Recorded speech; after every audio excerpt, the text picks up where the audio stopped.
Everything should be working. Audio should be at a good level. Like most things, I've spent too long preparing and making sure every pixel's correct.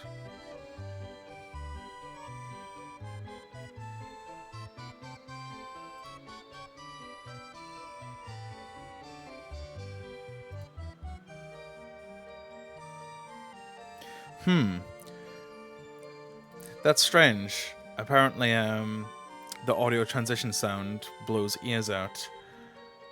I don't hear it. I thought it died. I'll change the stinger anyway, because I need to change the image. I'm just gonna give it a real quiet sound. I apologize. I will try not to do that again. Wait a minute. I got a theory.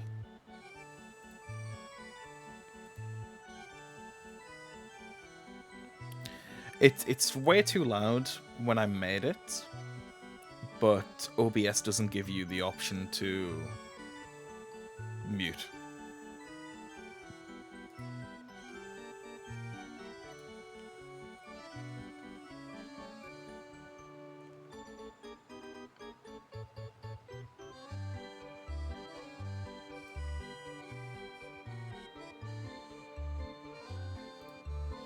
Oh well.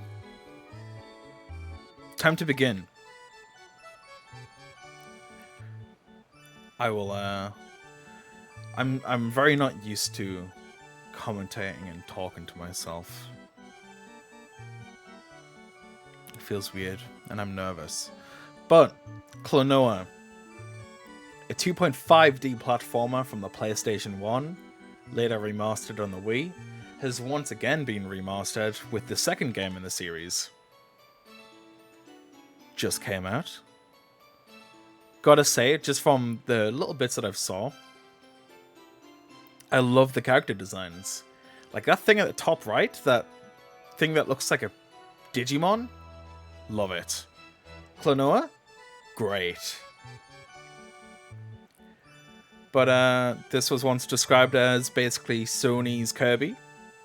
Everything looks cute. You know, it's got quite a fair difficulty. But the story's about like nightmare monsters and death and that stuff. But without any delay.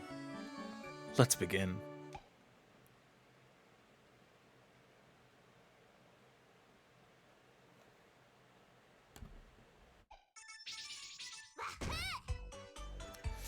Oh, you're gonna love it. Just the cheeky wahoo.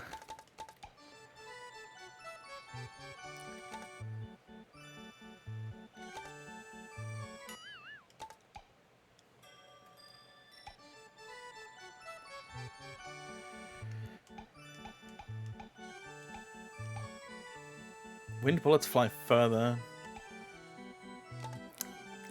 Get out of here. I don't want baby mode.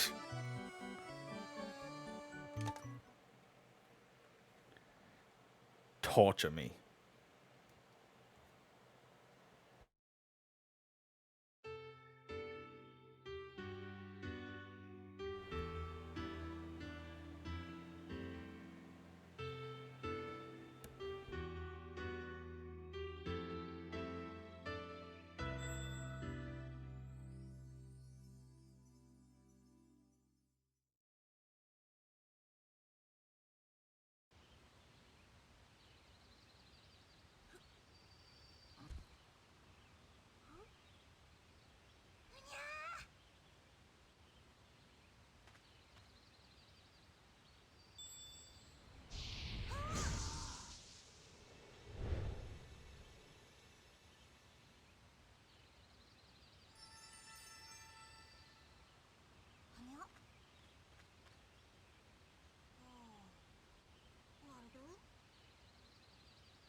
Let me know if the game audio sounds good or too quiet or whatever.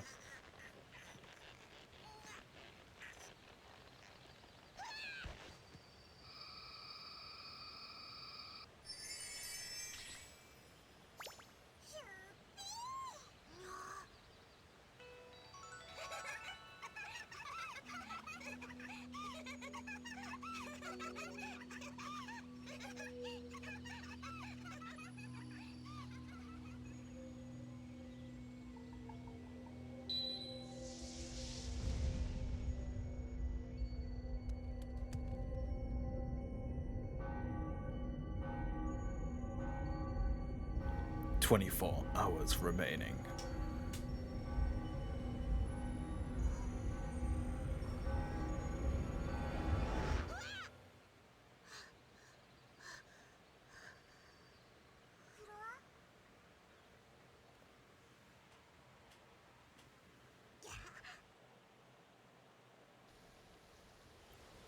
I have to say, Klonoa has like one of the best designs ever.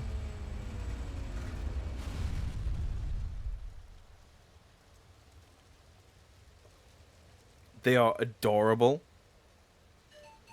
And they have the drip. I have to say.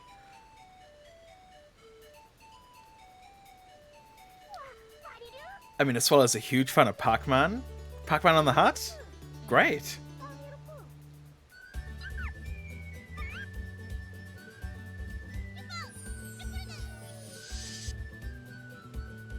Okay. Don't have 2 players.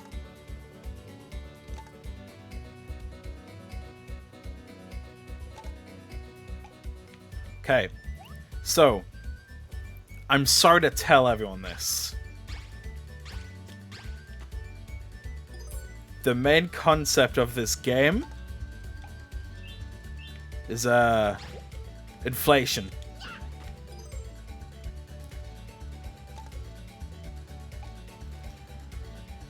You inflate enemies, and then can use them for an extra jump, or as projectiles.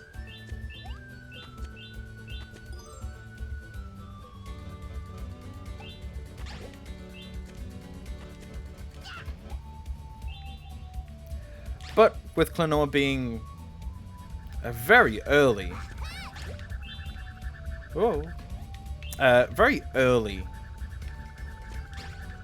2.5D game, it utilizes the background and foreground really well.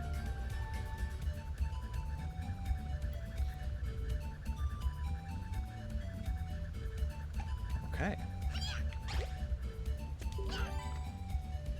Okay. I love the art style. I just... This game just has so much charm to it. It's got a nice, just simplistic art style.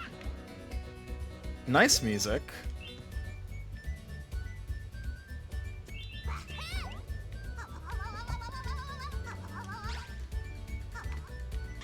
I love it. I'm trying to like absorb the game and comment it at the same time because I'm out of practice.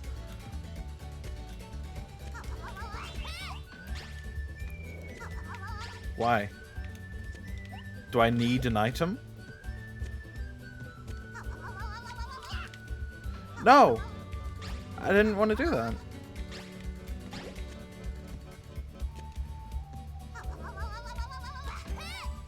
Okay. I need to learn the rules of throwing forward and backwards.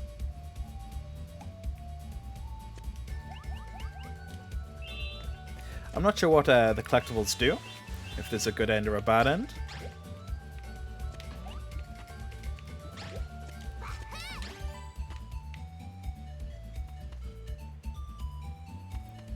But yeah, in this remake there is 2 games. Klonoa 1 and Klonoa 2.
I see Baloo's a big fan of the YouTubers.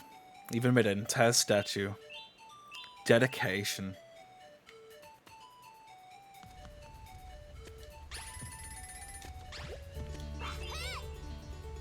Crossroads.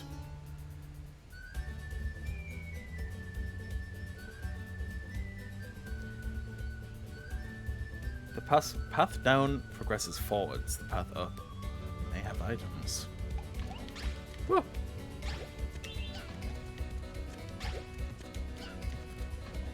I'm not doing a good job. There we go.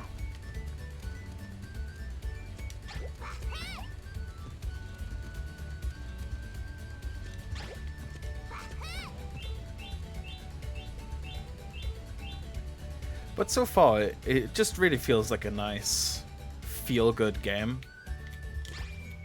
Just play, have a good time. Nothing brutal yet. I did hear that this game has quite a good difficulty curve. So maybe later on it'll be brutal. But for now it's comfortable.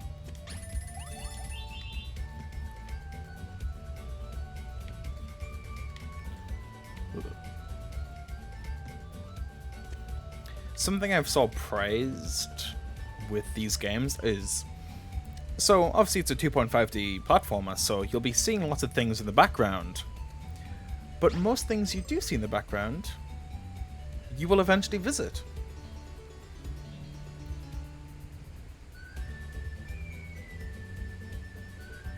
Okay.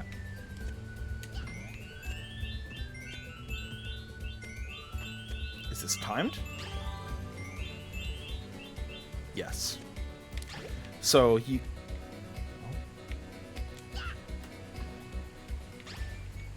So you see the windmill at the start of the game, this level. Then eventually, you go there.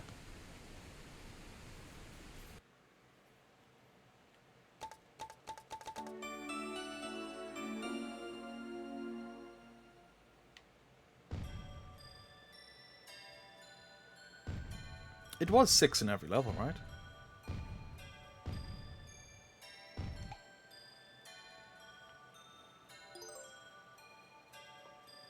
The map will show an extra vision. I missed some gems? What the? Okay, yeah, I did get them all. Oh, but I got a silver medal. So you've got to get all of the gems and little critters. Okay. But yeah, I think a lot of games don't utilize backgrounds to convey the world building as much as they should. Crash Bandicoot's a great example of you play the level, I think it's like Sunset Vista. And you can see Cortex Castle in the background. Of course, you eventually go there.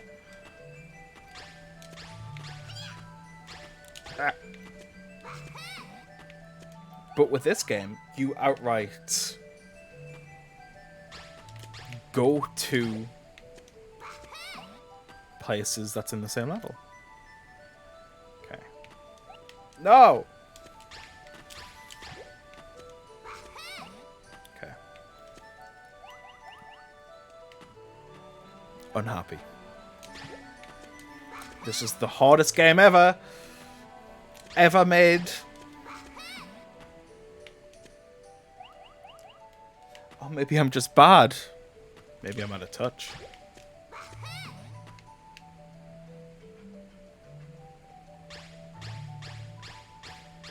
I see what it means by the range now.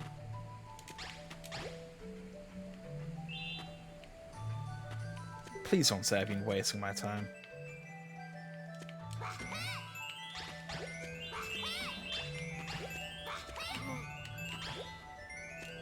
No, I have been!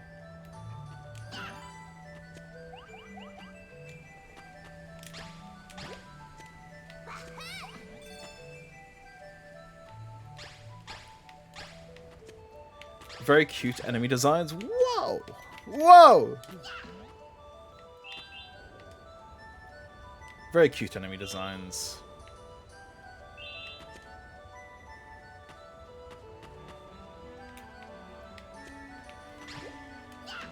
I, of course, do hope that this game goes on to lead into more Klonoa games.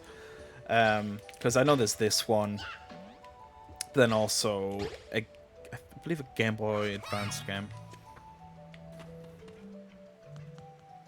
Of course, this is streamed, so any mistakes I made is publicly viewable, and I will be laughed at.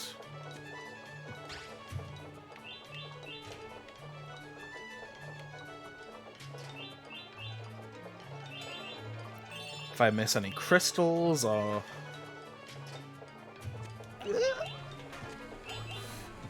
any creatures. Pro gamer.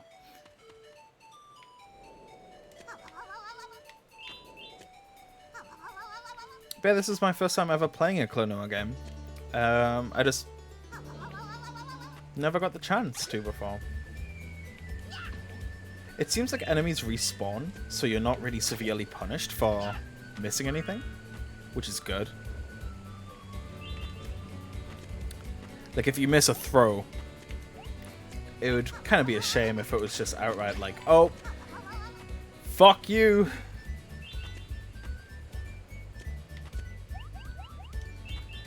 Okay.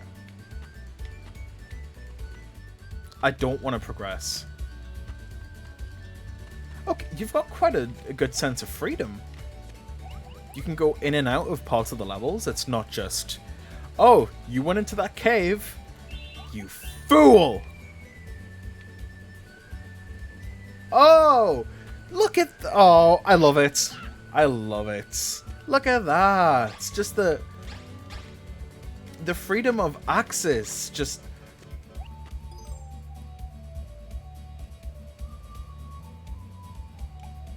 Oh, that's brutal.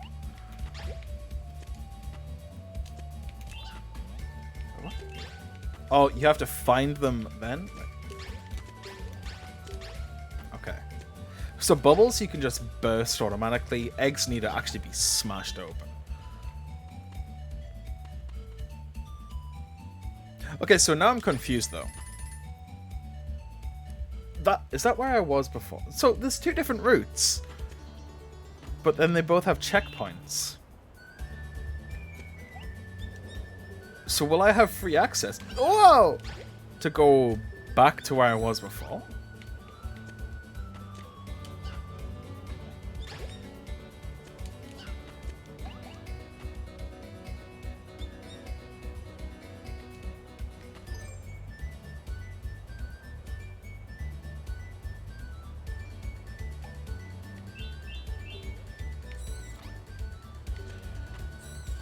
This game is fascinating to me.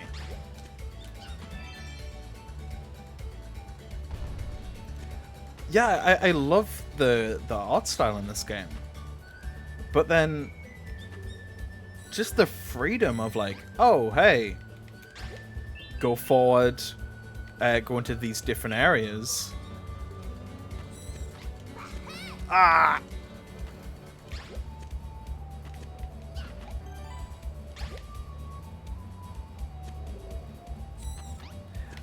I'm gonna hope there's not alternate routes,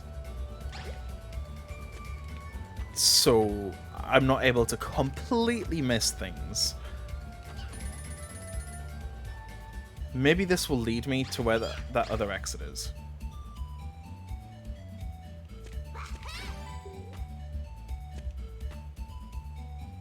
Or maybe this is the main route and the previous route was the side route.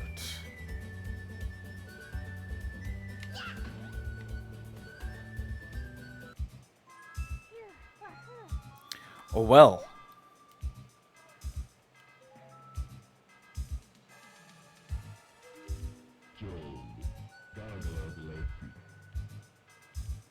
Who's this clown?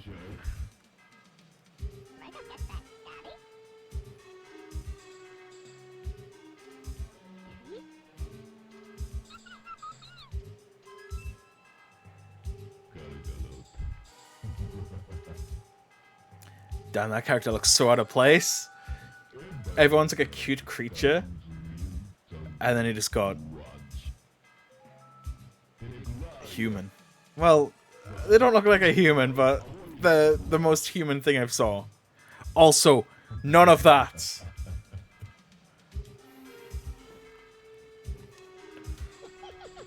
We'll have no mention of the Clussy. That's such an original name. Joker. But it's spelt differently, so it's unique. I do like its design, though.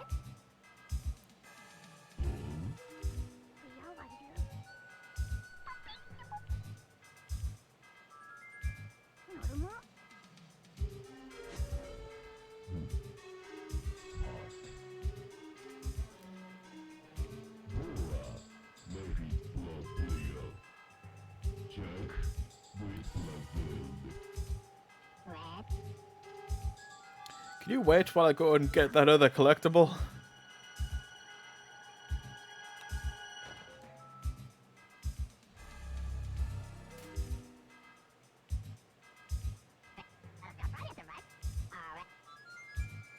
Oh, he's so creepy.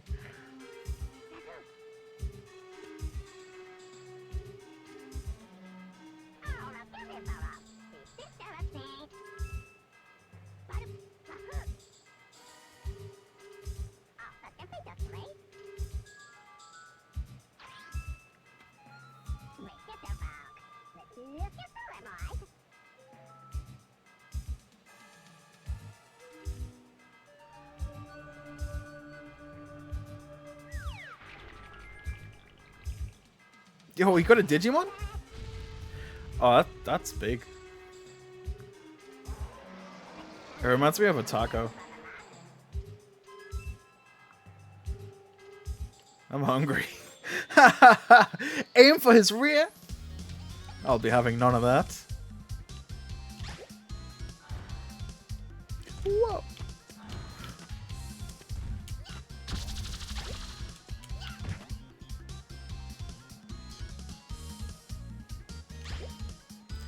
Okay, just immediately, I have to say, I love the art style.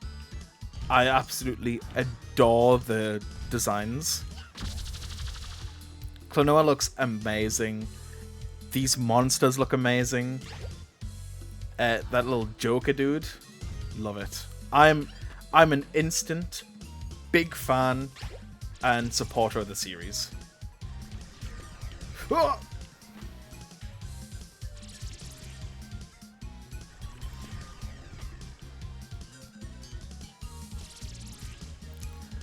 Oh, maybe I can just, oh,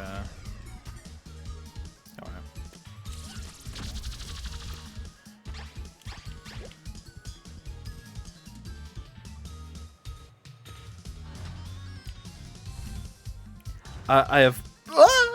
I've barely touched this game. Hey, that's not fair. I've barely touched this game, and I already want more. What's with these goofy ass sound effects? You gonna hit me with the boing?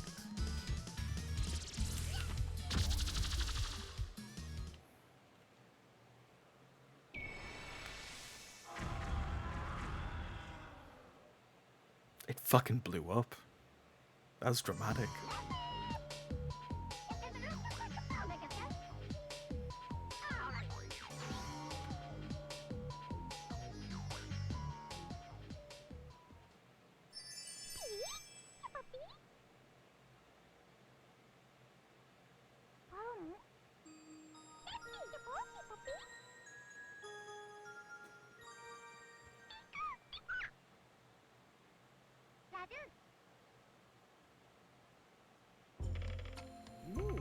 Yeah, we've been hearing a lot of those recently.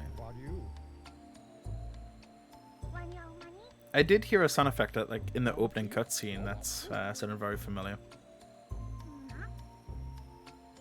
I guess it gives it some further nostalgic charm.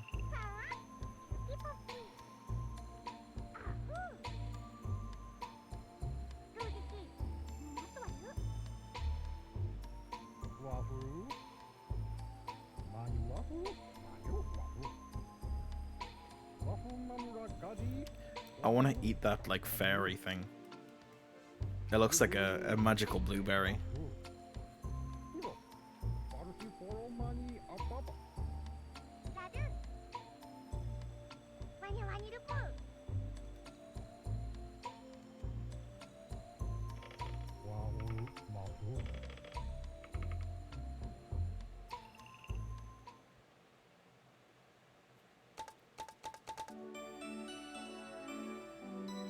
Oh.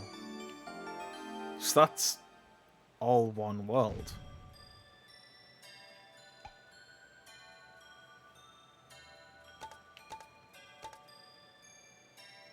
Okay, so I missed quite a few gems and one little creature. I'm not sure if I want to go back for it now.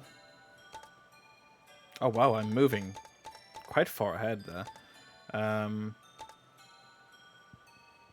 You know what? I'll go back and get it.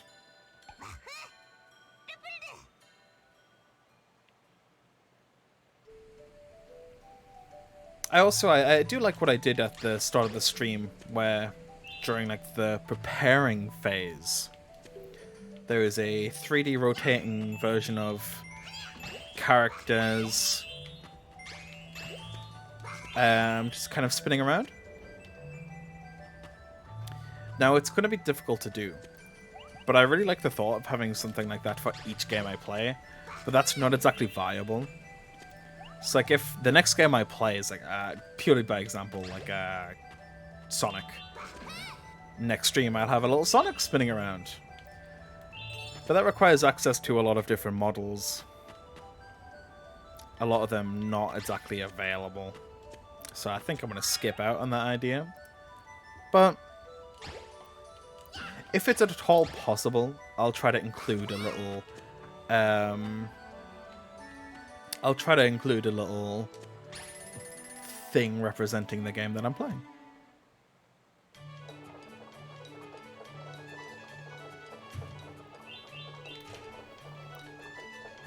The sight of the carts falling off make me think I can, like, run off, but I don't want to do that.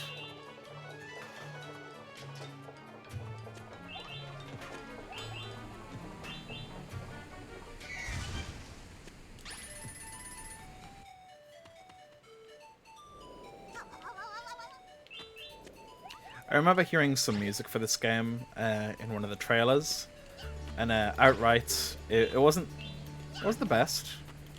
It wasn't terrible. But everything else I've heard has been pretty good.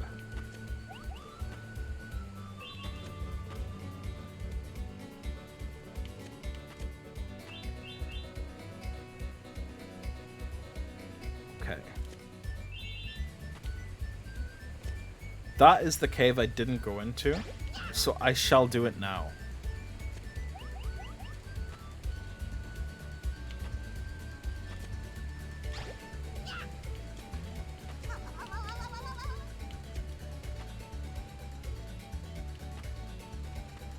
I noticed I don't have to recollect the previous little critters. Throw enemies at these to defeat them. Okay.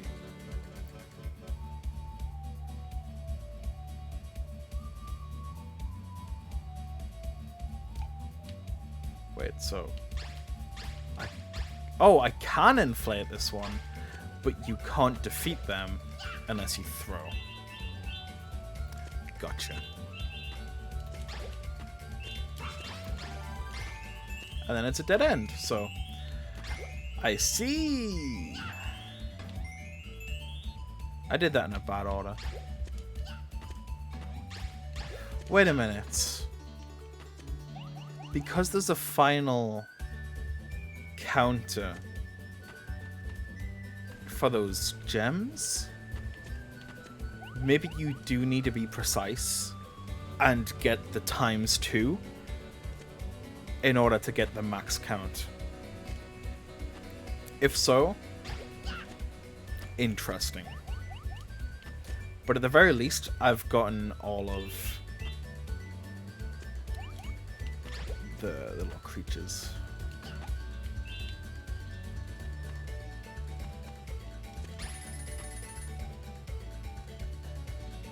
But yeah, I just love this level design of, like, you can see, like, paths down there, and it's like, oh, there's stuff in the background. How will I get there? And then you progress a bit further, and it's like, oh, I'm there!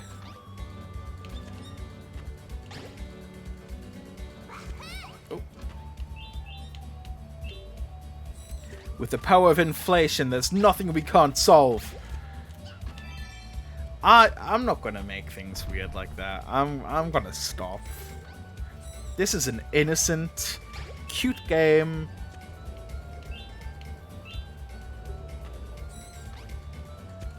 Why do some weirdos have to go and ruin things?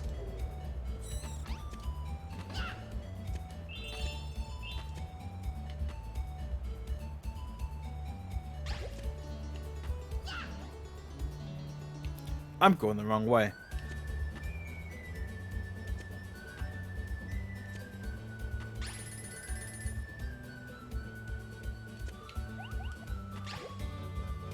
Absolutely duked him.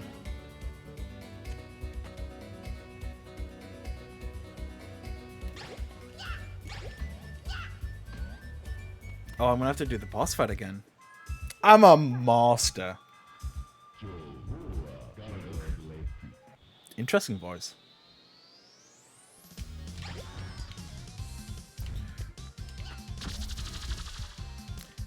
Prepare to be absolutely clowned on.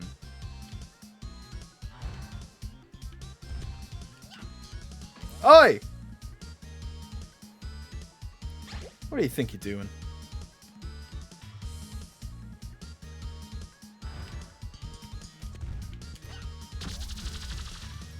Maybe I was hitting too high.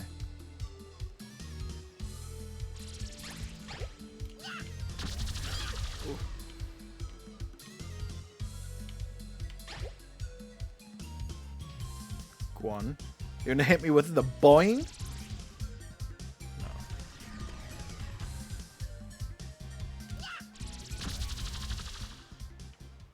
Absolute speed run.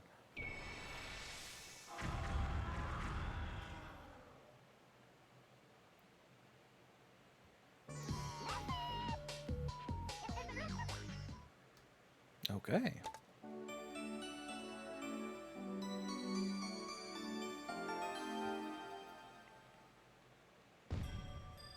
Beautiful. Complete. But yeah, so I have not completed the gems. That is not my priority. I will aim to get all of the little creatures.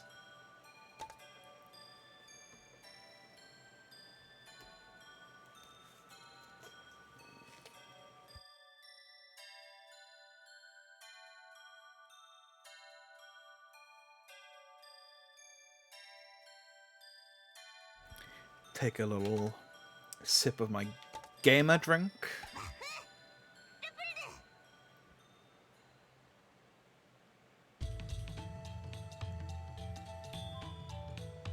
Some of the time I'll try getting all the gems in a level. I love these visuals, very nice. Whoa!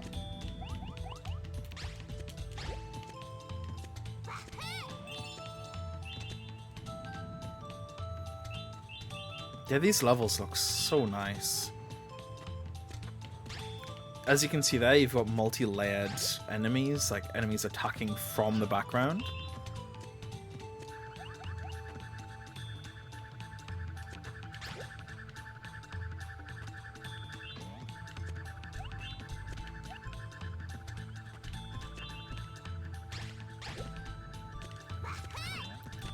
I dare repeat myself, but just yeah, the levels look amazing. The music's pretty good. I love the depth of the world of that. Just enemies will in fact attack you from the background. And then look at that!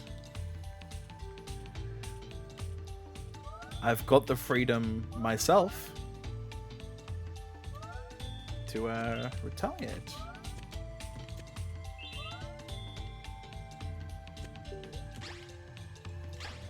I guess I might just end up getting thrown off with the fact that I can't throw up.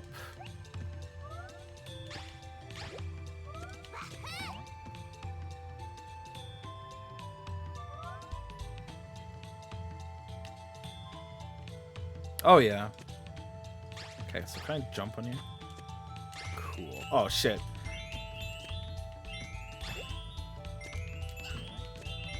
Oh, yes!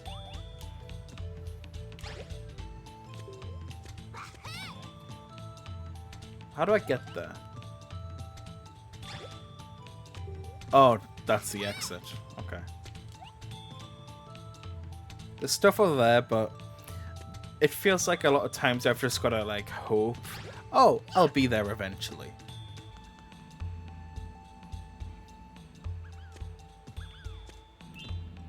Whoa, what the fuck? So, whoa, okay, okay. I like it. I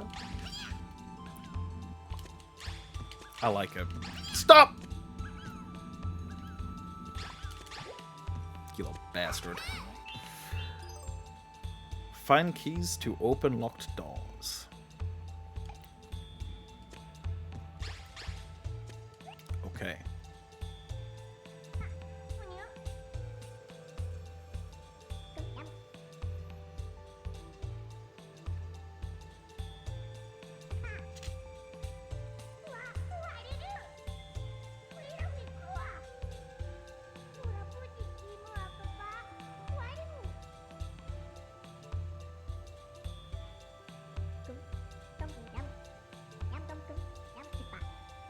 That's a very understanding god. Like, hey, you stop! I just want to see my grandma. Oh, shit. No problem. Go on in.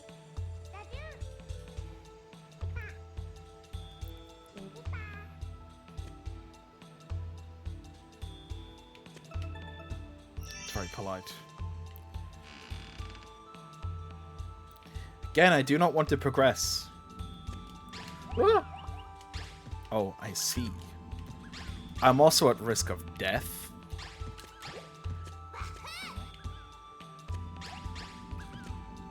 No, I'm a fool. I'm doing it wrong. I simply must jump, grab.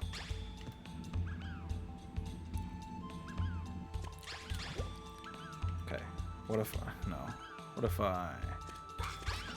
Ah!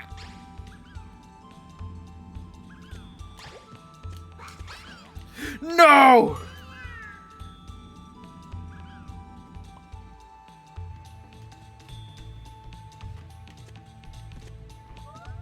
Okay, yes, there is checkpoints. There is an exit there as well. I believe that's a separate exit to the one that I saw earlier.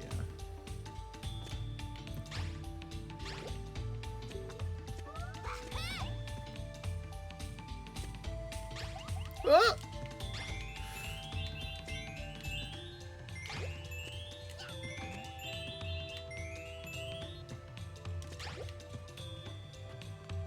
Oh, I can just take it with me.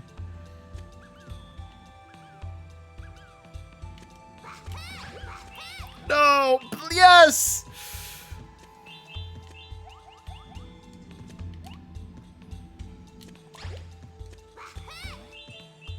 Okay, I didn't actually... Okay, the key's still there. No, but that's going to lead outside of the... It's going to lead outside the tree. Outside the tree is going to be progression. I don't know how I feel about the uncertainty of what leads to progress. Maybe I'm just being stupid. And if I am, you know, that's my fault.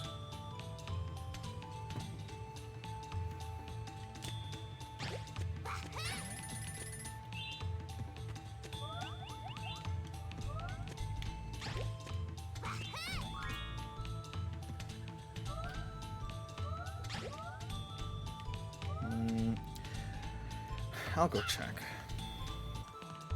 It's nice that you have the freedom to explore. And I also kind of feel like you're not expected to backtrack so much.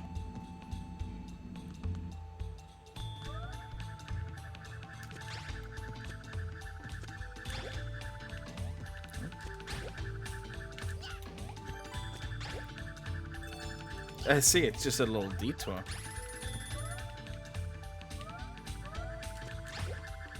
If I even wanted, I could just... Oh! I was going to say, I could just drop down here, but I fell.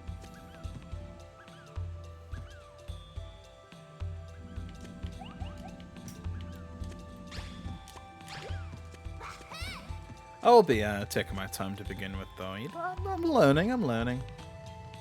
I'm taking it in, I'm soaking it all up. I'm not sure if there's a limit to how long you can hold something. That thing has left. Creature, return to me.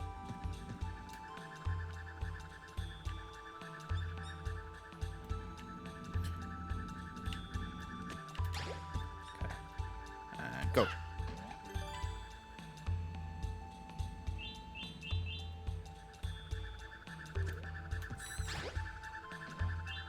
So you can grab things out of the background as well.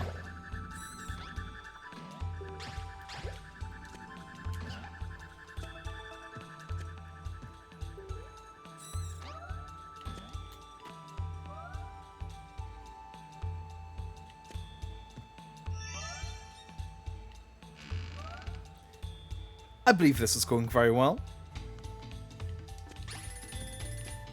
Checking my stream stats as well. No dropped frames. Okay.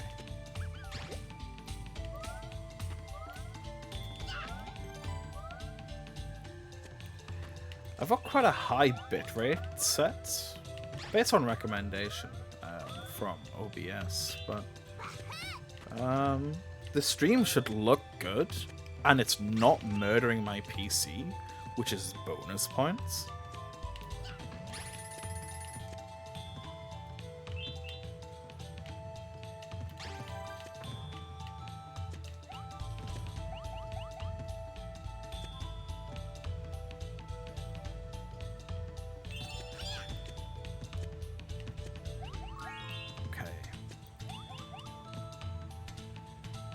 But my focus for what I'll be streaming is in fact going to be this game. I don't have any particular plans for what else I'll be streaming. There's a person there.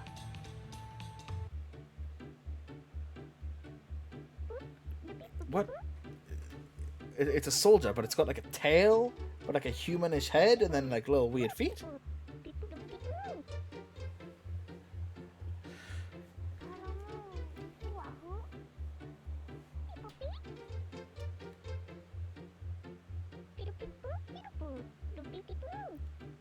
Jugpot, the Water Kingdom.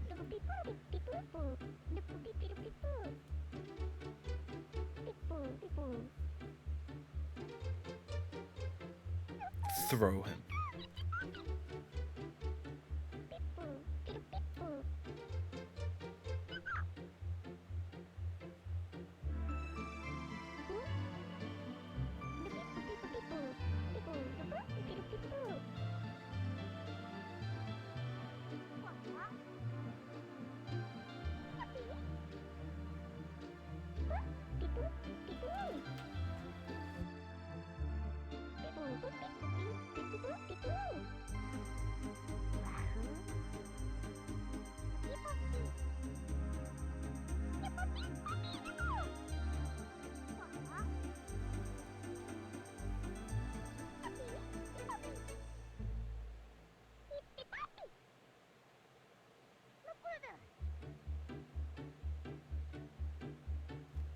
Okay.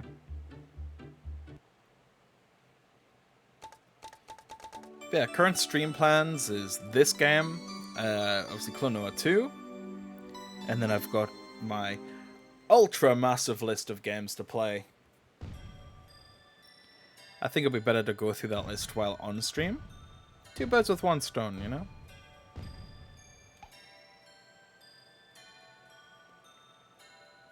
Okay. I missed 3. I think I know which 3. I missed out on a double section. And that's tragic.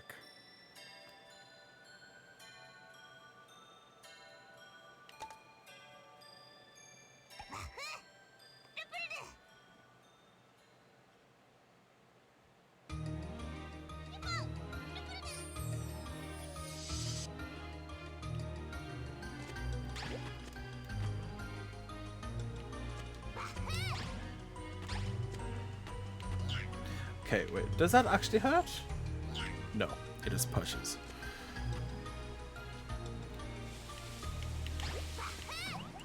I mean, I did also just get Medieval. That'd be pretty decent to stream. Okay.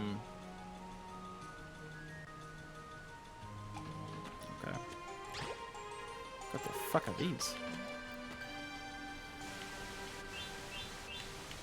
Okay.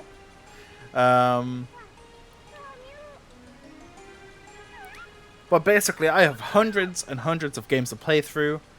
I want to do it on stream. So yeah. From small games that are quite arcadey to like The Witcher 3.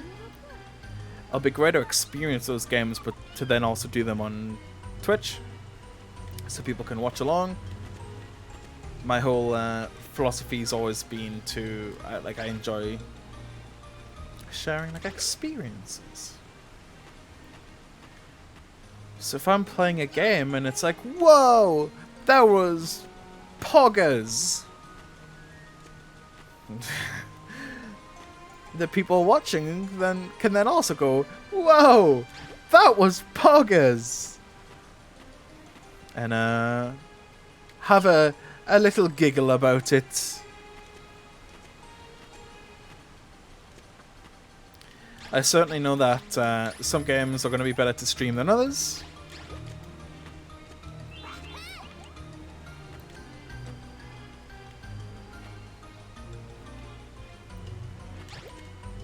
I don't think I'm fond of the idea of streaming RPGs. Because, I mean, I definitely like to take my time. Ah! I like to take my time with RPGs. And I think they're just not the most engaging thing. Of course, if something like that was to happen, it's a very commentary-based thing. I don't think I'm that entertaining, though. So in the meantime... Wait, what's going on here? In the meantime, my jam is platformers.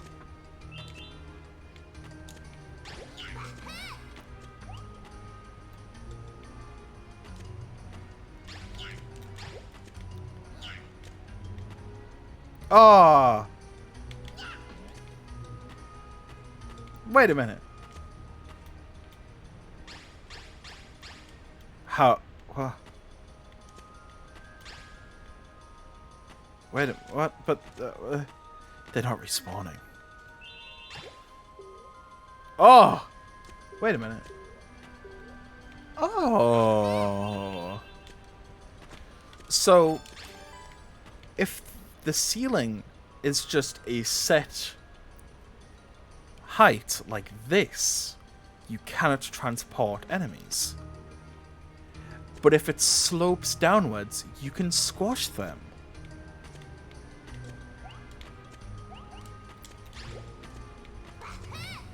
The functionality of this game is impressive. This was a PlayStation 1 game.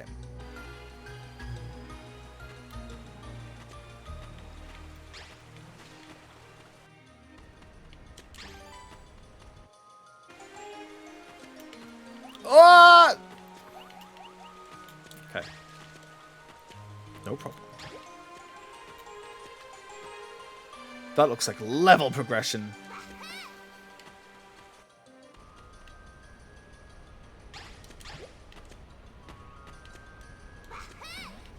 I'm sure as I play the game, I'll get more confident with what I'm doing, and I'll be able to tell, like, hey, that's a do, that's a don't. Is this a death? It's a death.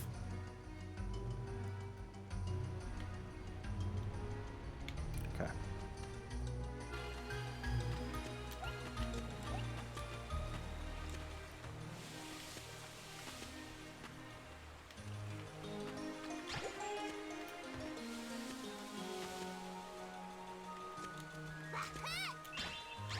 But in times when I've previously streamed, I've tried with what I would say is I've tried too hard to put on a show. I'm not here to do that. I fucked up. Ah! I'm also just wanting to have an entertaining stream. Ah!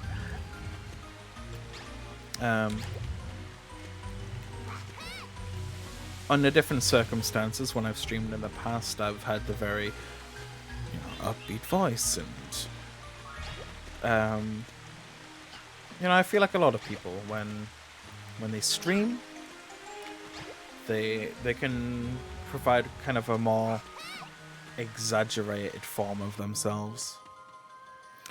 I'm not here to do that.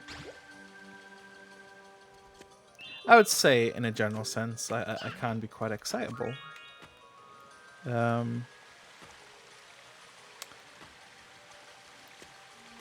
yeah, the intent of these streams is to chill, have a good time, relax,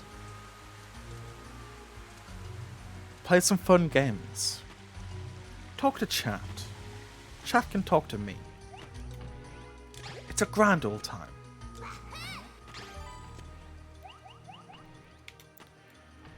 And then,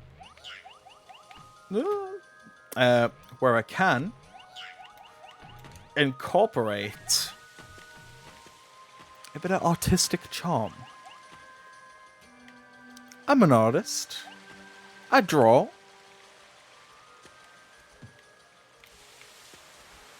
I got stuff cooking. My hopes is to get a bit more movement going in terms of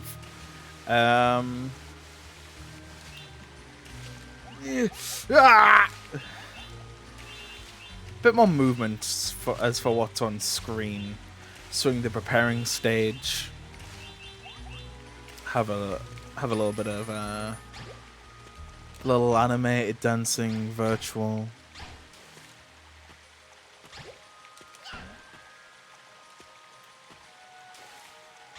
And I was considering having a reaction-based virtual when playing games like this,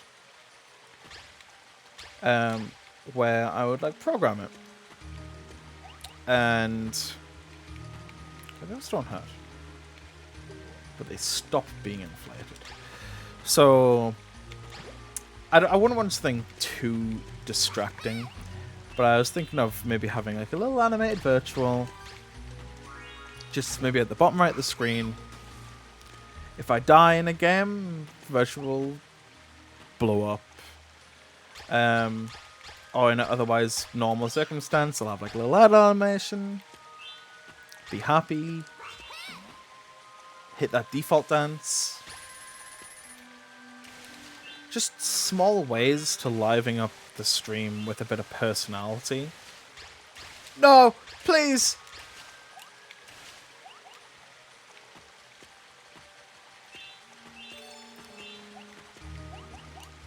No, I've got all the creatures. Okay.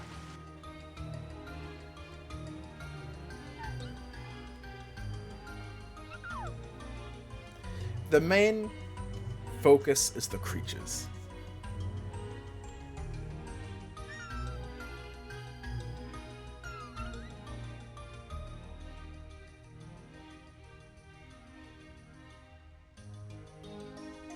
Yo.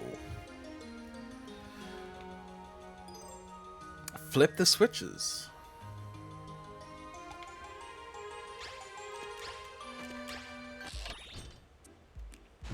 What is it? It's a fish.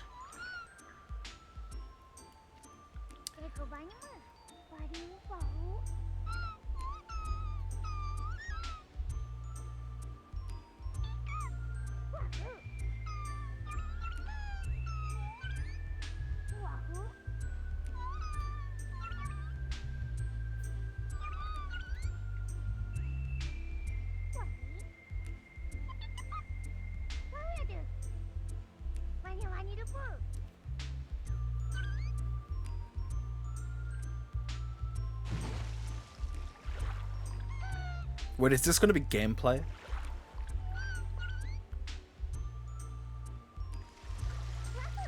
Not so far. I want to eat the blueberry.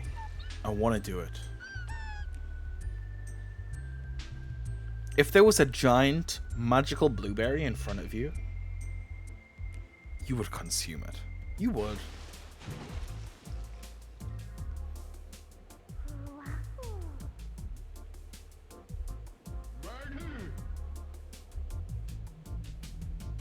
Oh.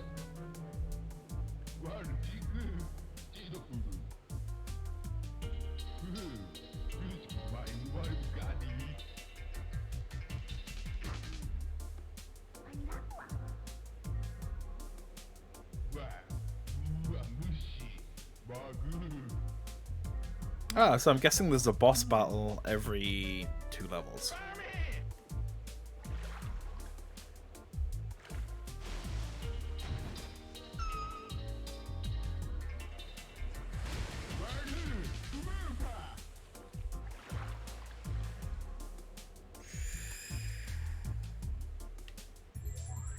Okie dokie. Oh, can I grab the bubbles? Nope. Ugh. Can I grab him? Can I inflate him? Oh, shit, I can. Oh. Big brain. I've got 69 gems. That's an important fact.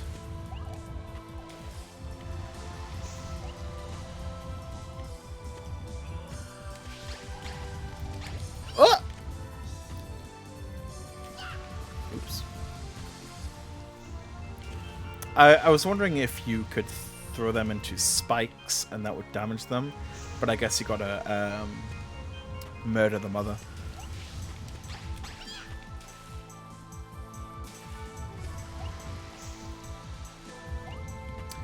Yes, in terms of stream ideas, I'm gonna blast through these. I'm gonna be playing.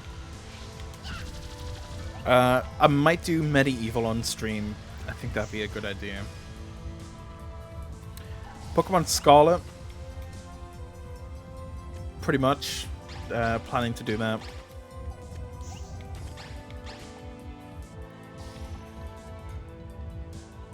That's the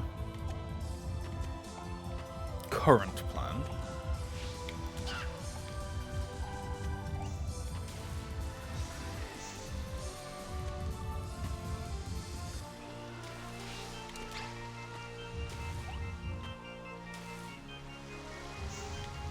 I forgot when those games come out, but I mean, yeah, from what they've shown, the games look good. What, like, they have my interest, but I'm cautious based on previous games. That's quite the difference there. Wow.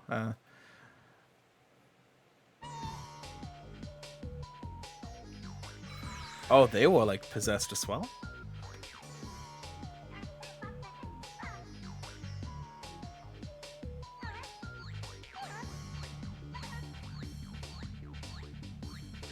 Punch him.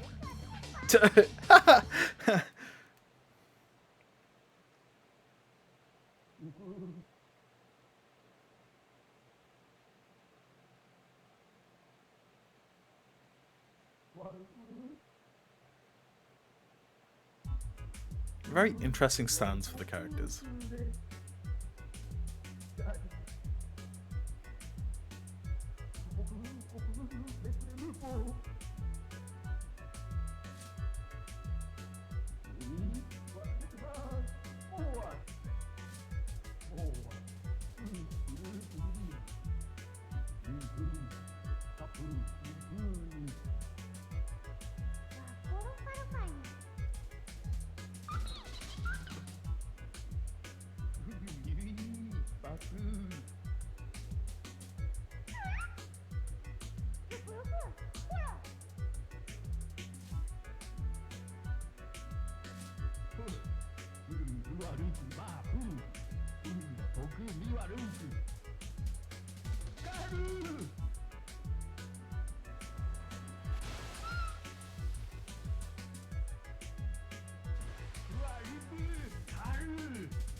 I find it strange that they've basically remade everything except for like the voice lines.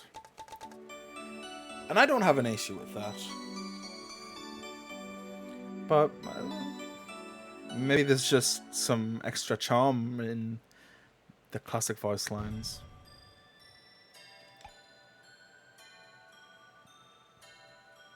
I don't exactly hold any nostalgia for Klonoa.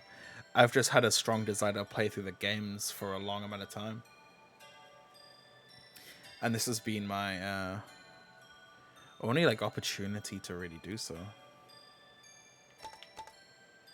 Oh, that's World 3. Oh, so I'm going back?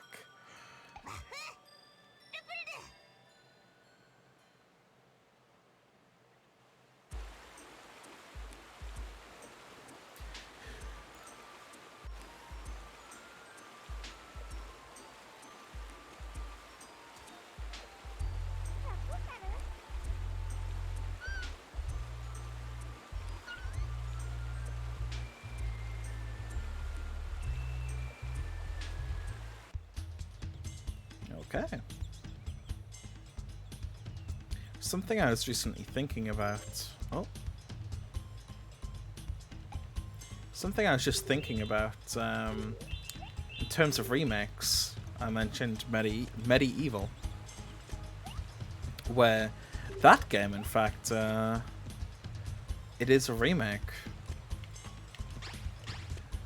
But I believe if you 100% the game, you unlock the second game.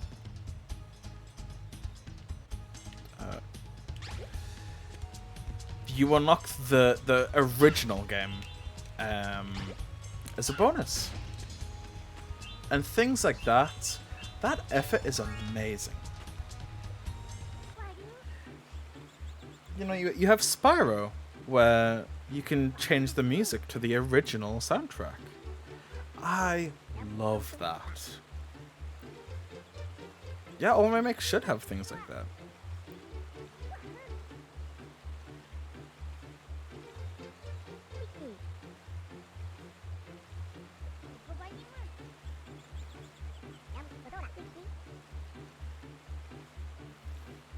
Because remakes shouldn't just be just kind of, let's get a team to slap on some new graphics and release a game. I think remakes should be made with passion and love to revitalize games from the past. New graphics, quality of life, gameplay improvements.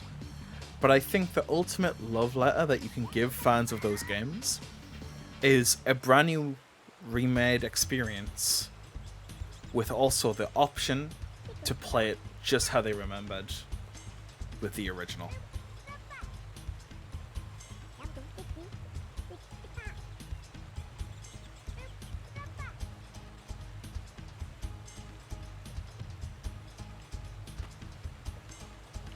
Do you not count as a person I need to save? No.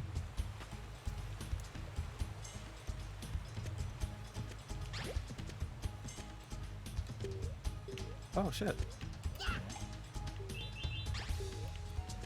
Okay, now you're getting freaky on me.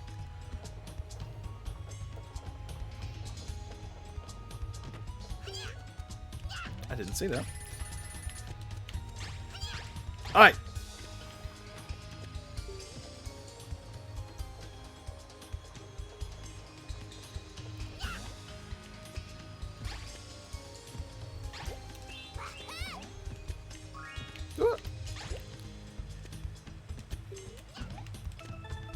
Because one of my favorite games is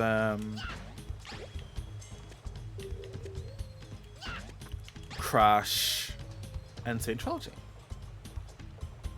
And that's amazing at being a brand new version of those games.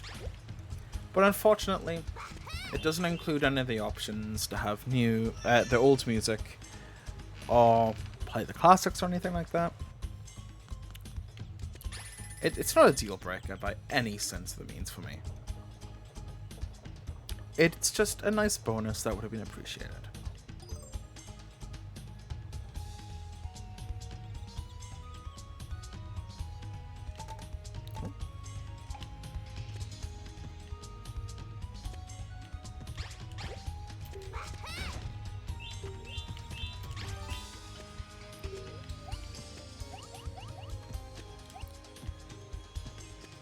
I still worry that I'm like going onto like the main path. This feels very main pathy. There's another key there. Alright. Stop.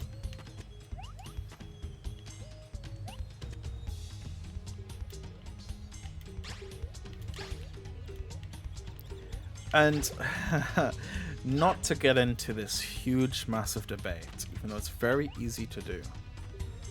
But I guess in some cases, people will not always have access to the originals. But a lot of people will. And I think what another one of the things that Brilliant Diamond Shining Pearl did wrong is they wanted to be faithful to the originals, but they did it to the point where, if anything, there's quite little reason to play the remakes. It would have been so much better to have the option to play the remakes for a fresh, new experience, to really get new fans excited and old fans just something truly special to revitalize something that they love. Can I not go back?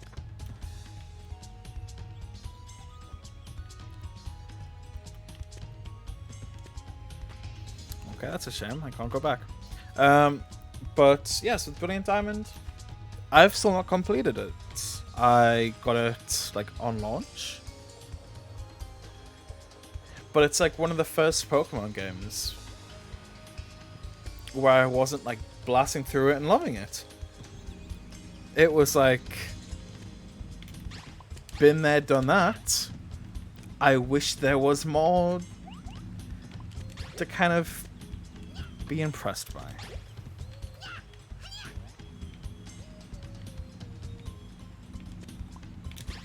Because in certain games, there is merit in being accurate to the original. But for something like Pokemon, where, I mean, Pokemon in and of itself it tiptoes into progress. Each game is slightly heading better into the direction that it should be. So I don't see why they then took a gigantic leap back. But that's a different topic for another time.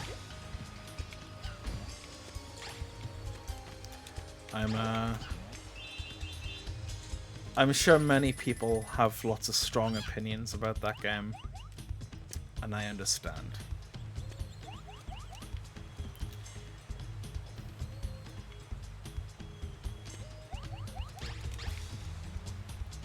All I can say is, based on Pokemon Arceus,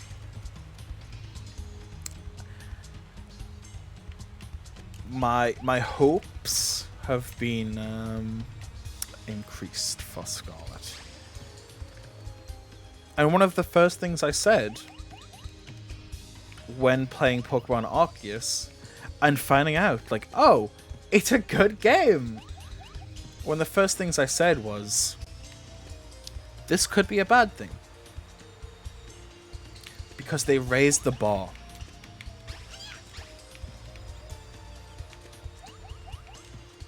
I feel like Pokemon, it's easy to have a low bar. Oh, shit. Oh, wait, no, I can. It's easy for Pokemon to have a low bar.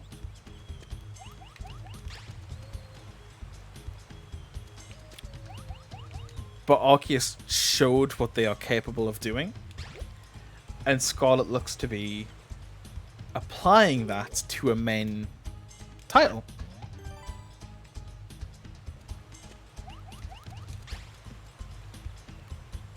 It's going to be easier to be disappointed. And I think the games in Pokemon recently have been disappointing enough. My intention is not to be so negative. But there is reasons to have these feelings.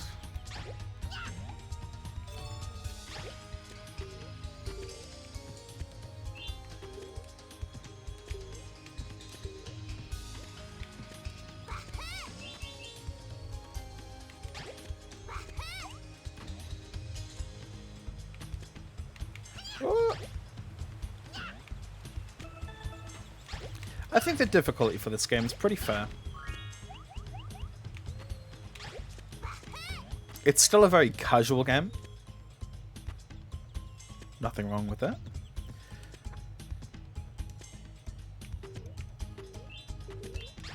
Okay. Can I do anything there? Nope. But it's got some nice challenge.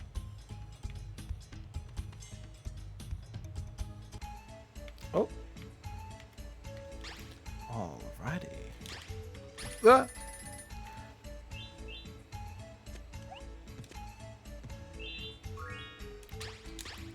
Ah!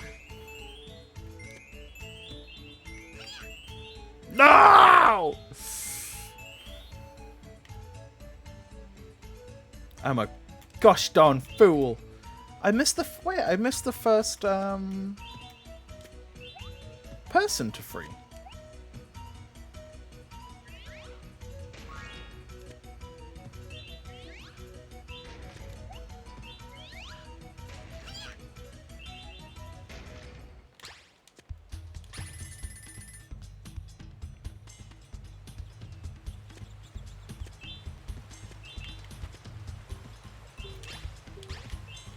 Oh.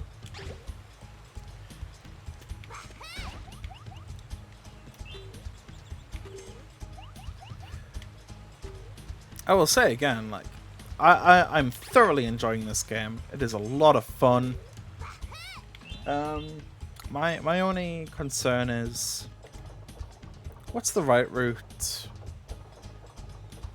and what's the wrong route? I guess that can be solved through playing the game and gaining knowledge. I got no idea what that did. What's happening?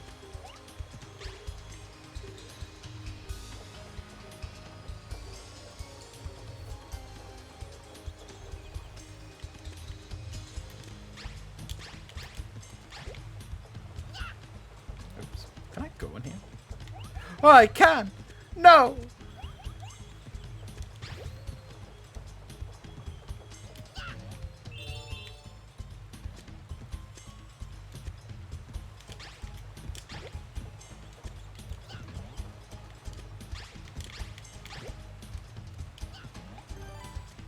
Okay. Well, that's a shame, but yeah, I've missed one. This is not something I'll not revisit the level immediately. This has felt like quite a long level.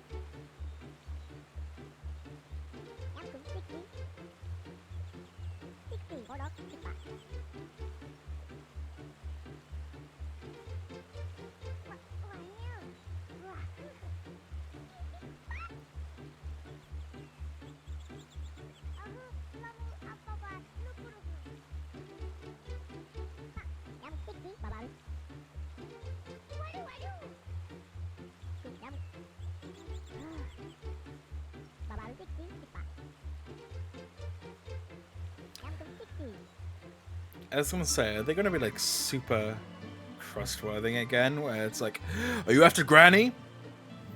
No? Oh, okay, I'll show you the way.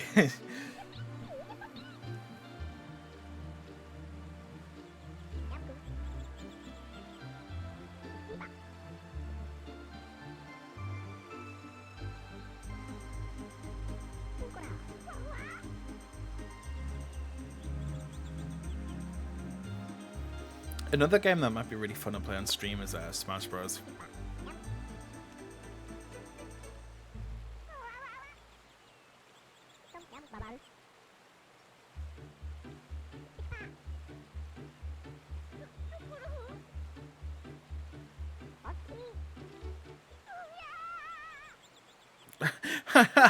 He's just actually thrown me. Hold on now. Yeet!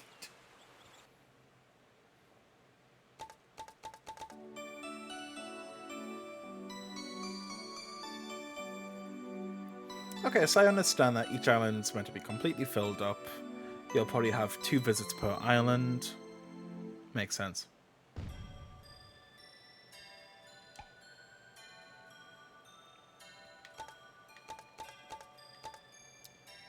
But I'm in fact missing one.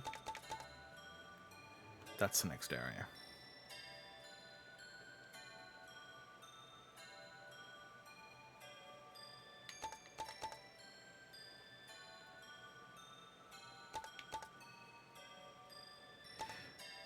Oh, the markers aren't so close to where you'd think they are.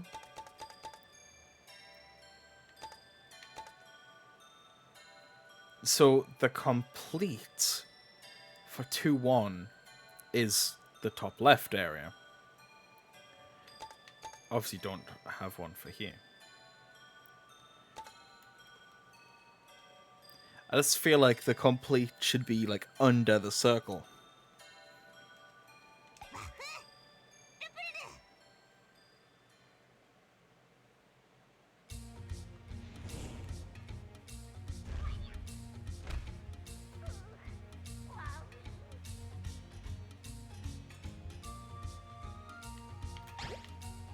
Wow.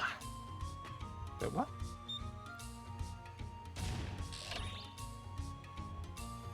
Oh. Wait, are those just like heavy so I can't throw them?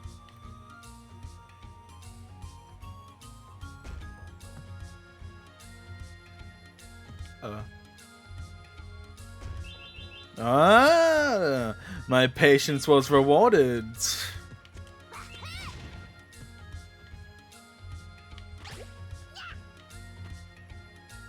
Oh. Ah.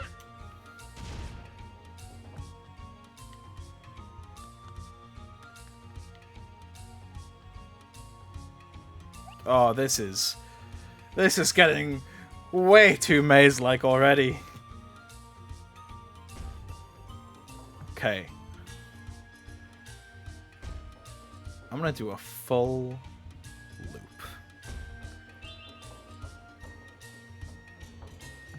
This is the start of the game. Not game, level.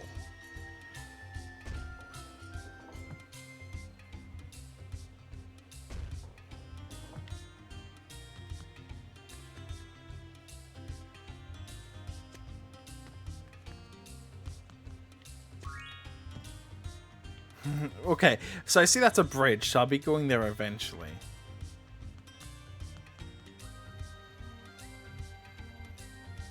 These games sure are maze-like. How do?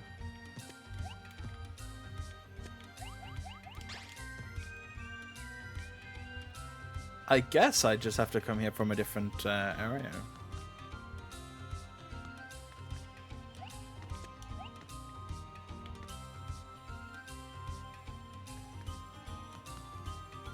No.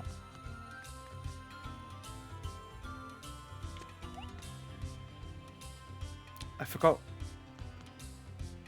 Where's... What? Where am I? Where does the key get used? That's a trap door.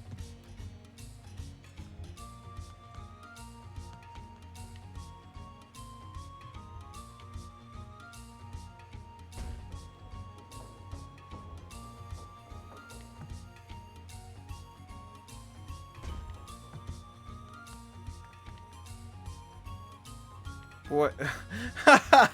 My brain. Oh, my brain. Okay, no, the key is over there. I remember.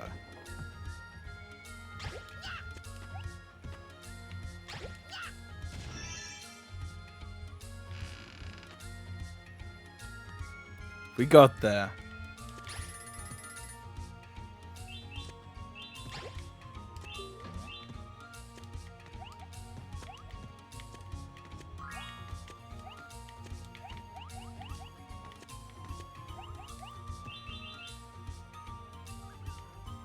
They did...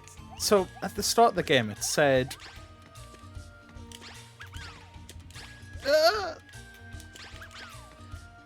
You! No!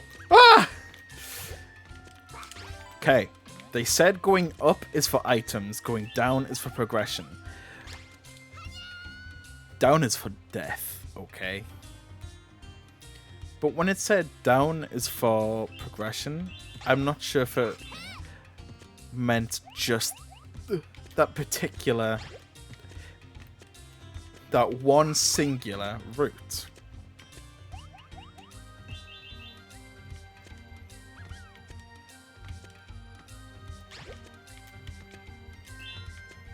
At least you can use creatures as like one.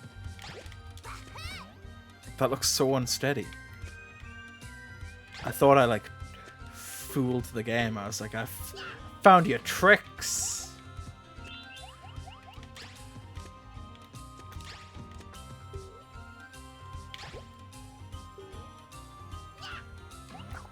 Gosh darn it.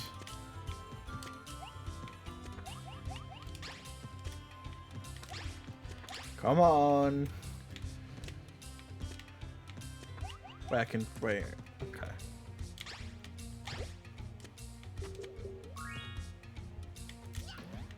I see. Wait, what'd that do? Oh. No! Listen. Listen here. Be gone.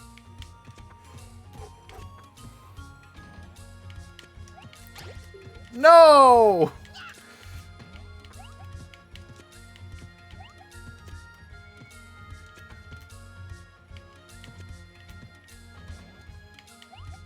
I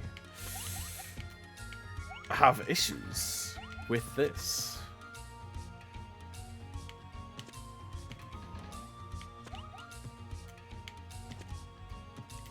Please. Please.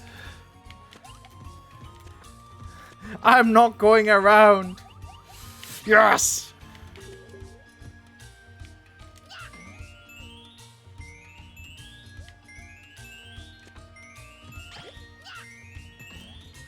That was good. I have clearly done something I shouldn't have done.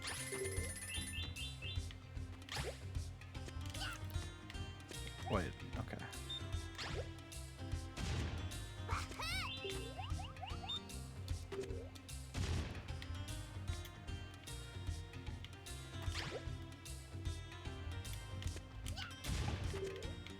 Ooh. Wait, did I not get that?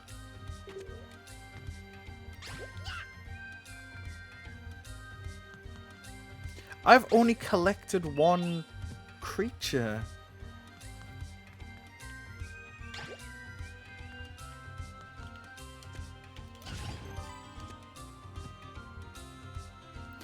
Either this level is chunky, or I'm doing terrible.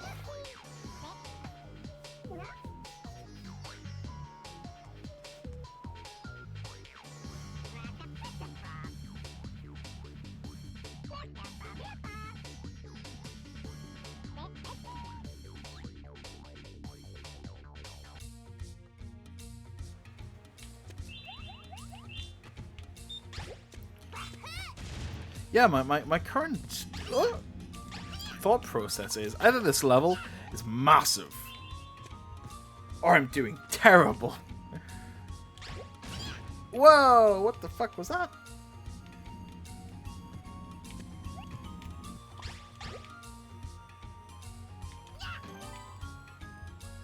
No, okay, so I'm just getting them all now.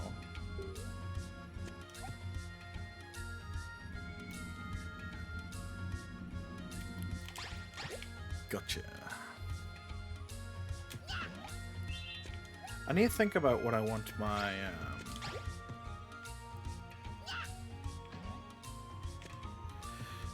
stream sounds to be. Because currently, upon following,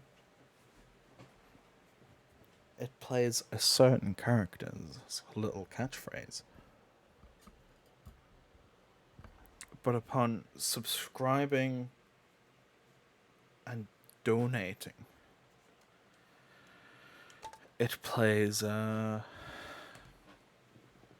Dragon Ball Fighters clip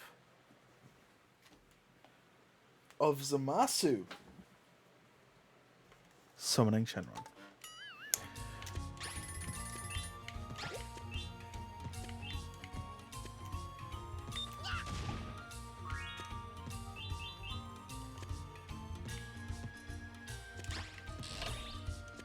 Okay, that opened a door. That door right there. I understand. It was timed!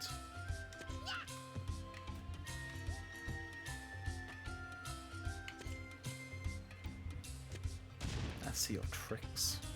Go. Go. Go!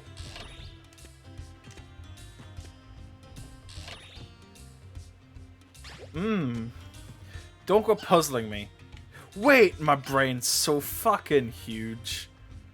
It is, I promise. It is. You. Over there.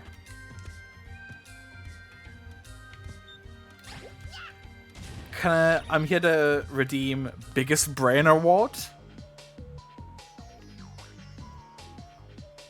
I'm sure nobody's figured that out ever.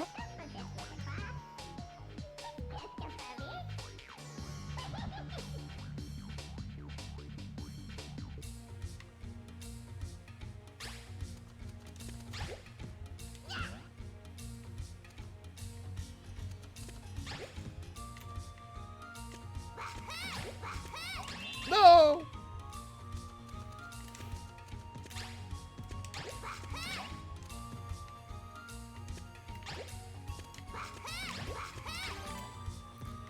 Massive brain.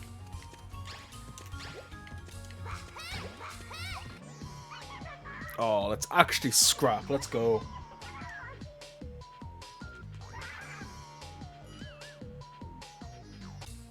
I recognize that sound effect from oh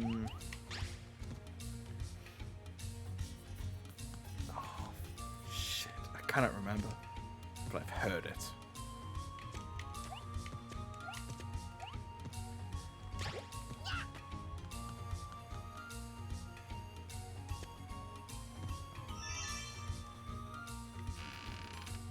I need one more gem.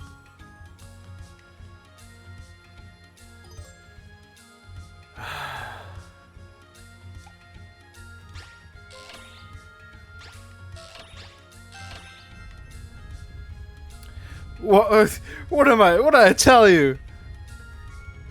My brain's the biggest.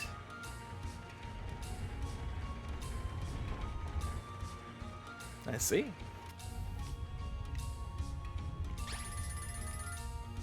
My genius. It truly is frightening.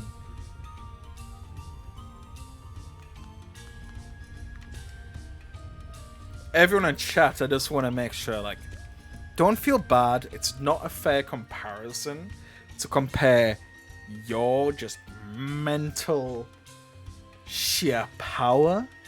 It's not a fair comparison. Don't put yourself to that standard.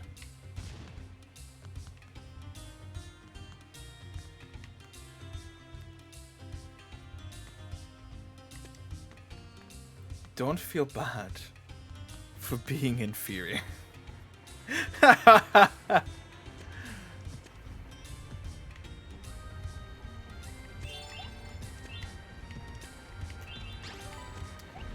I think the only explanation is I've broken the bounds of humanity.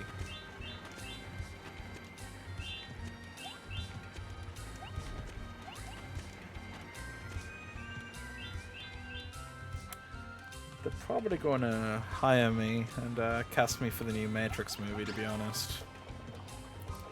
Because I can do all the stuff Neo does, but like without special effects.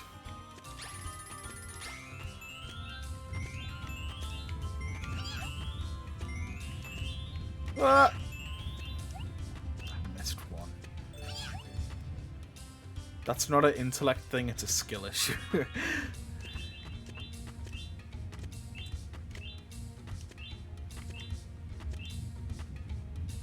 No!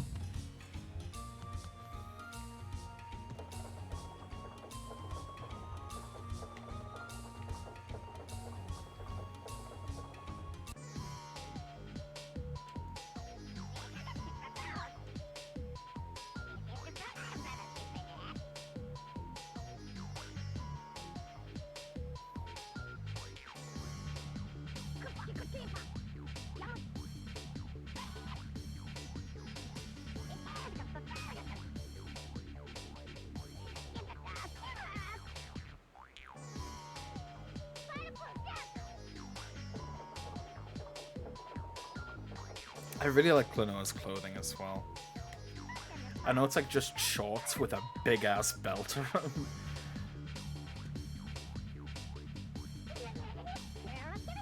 But you know what, Klonoa? You make it work. That's something to be proud of.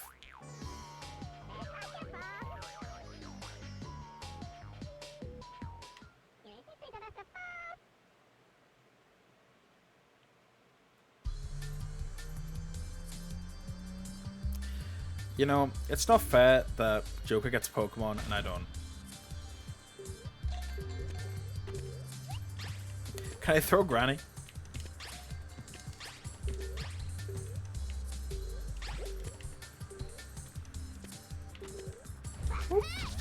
Whoa!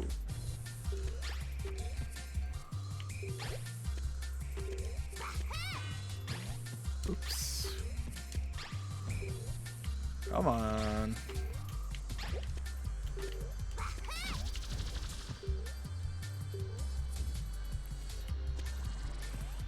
I mean, you say you're pretty sure that's a collar and not a belt. How is a belt? How is a collar not just a belt that goes around your neck?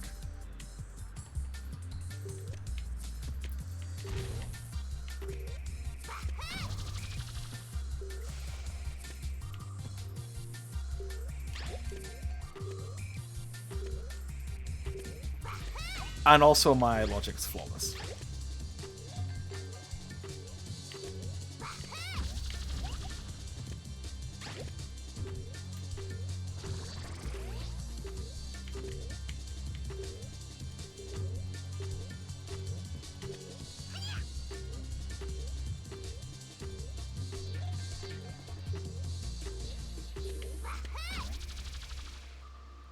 Okay, let's go. I've enjoyed these boss fights so far.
Yeah, that's quite rude.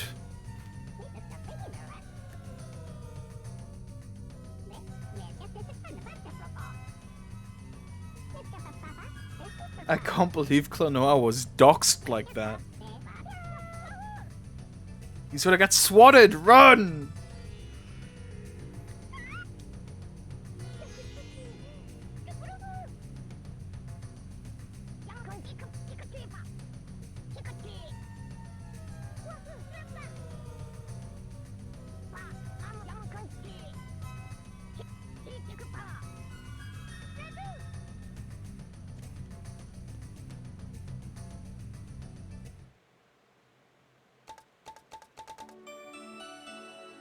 Oh, there's more.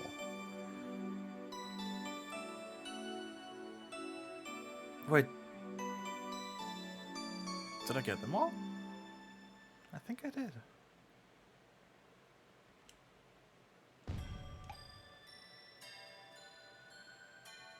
Hey, let's go.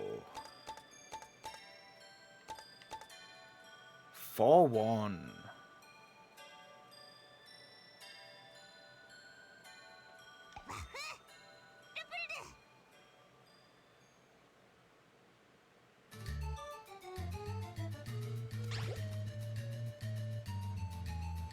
Very spooky vibes.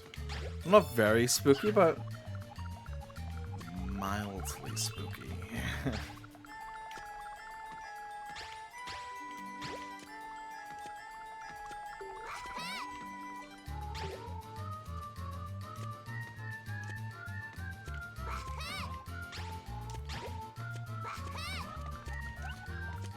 Okay.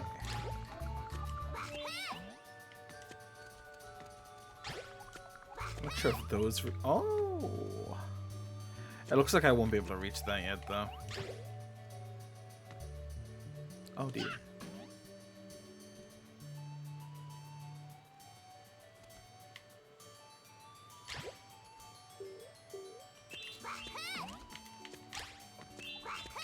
Okay.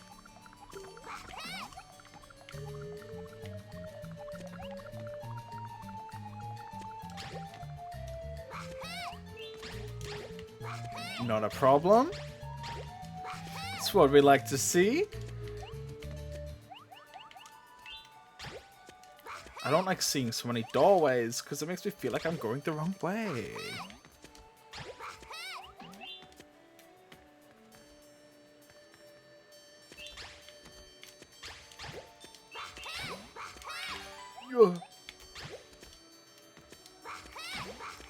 Yes. Very good.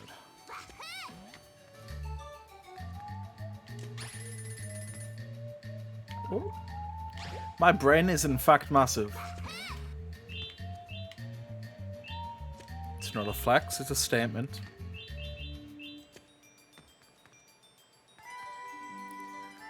Oh my goodness, it's Teasy. Long time no see indeed. I believe I last streamed. It would have been when Pokemon was out. So, I mean, it was like last year.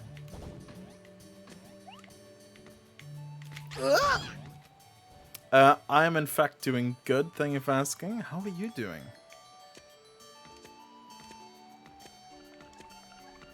No, I can't get...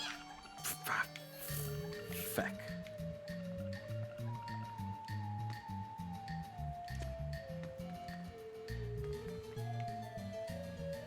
I'm not sure if I can get back there.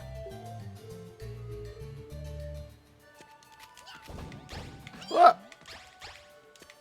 I don't like these. I'm dead. Death.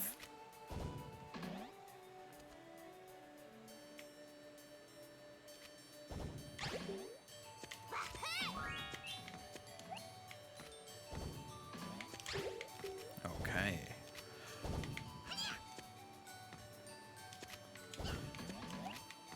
Why do they have guns?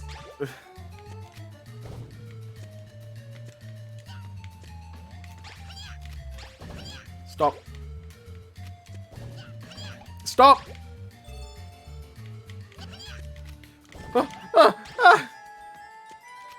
Oh, you sneaky. There's something up there. I probably... Oh, shit! You finished your bachelor's degree a week ago? Hey, congratulations, man. Get some well-deserved rest.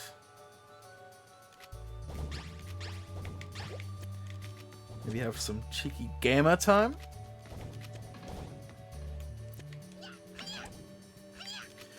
I don't like these enemies.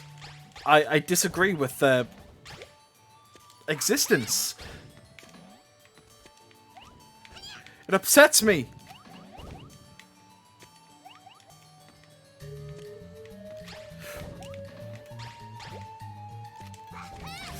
Yes.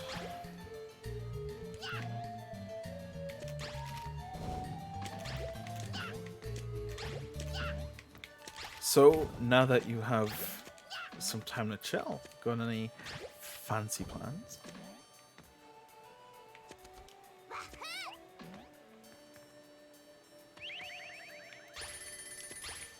Yeah.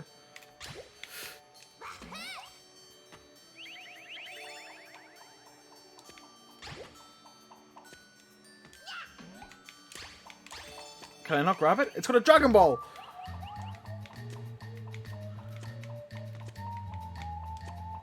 Give me it!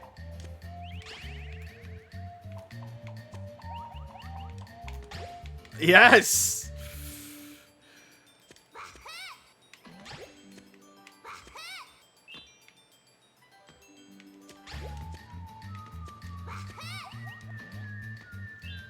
Oh, of course I've saw Sonic Frontiers. I am a large fan of Sonic. I have 90% of my 90% of my headspace is thinking about Sonic. I've been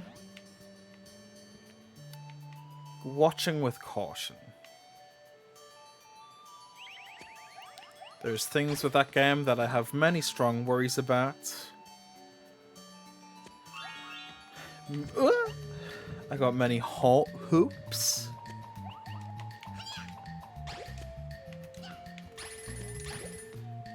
Quite frankly, I think Sega have a tendency to not deliver upon hype. And I think they've been quite out of touch with what the community's after. And the such. Will I buy it? I mean, yeah, absolutely. Even if it's dog shit, I'll probably still buy it.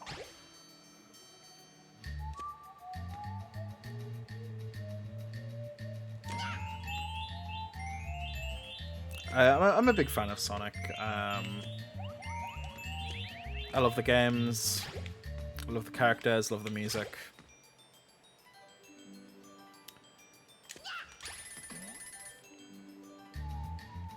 And it's definitely going to be one of the more unique directions for the game. I'm very happy that they're going for a more open type like level system. But my faith is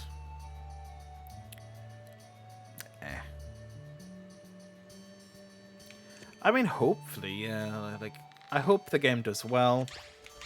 Oh! I hope the game does well.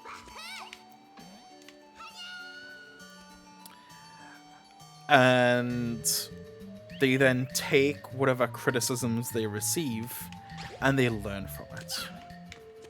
I feel like with Sonic Team, they take roughly 15 years to kind of get a message understood on kind of what the series needs to do.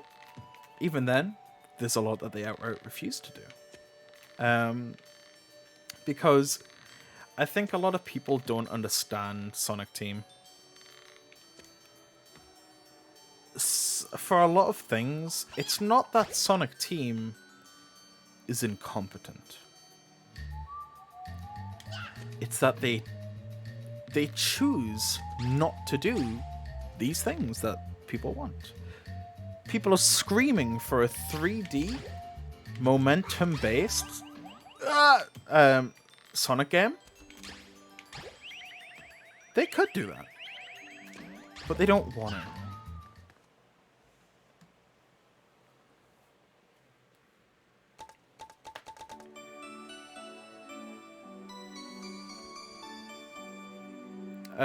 But Sonic Mania, amazing. I just got Sonic Origins.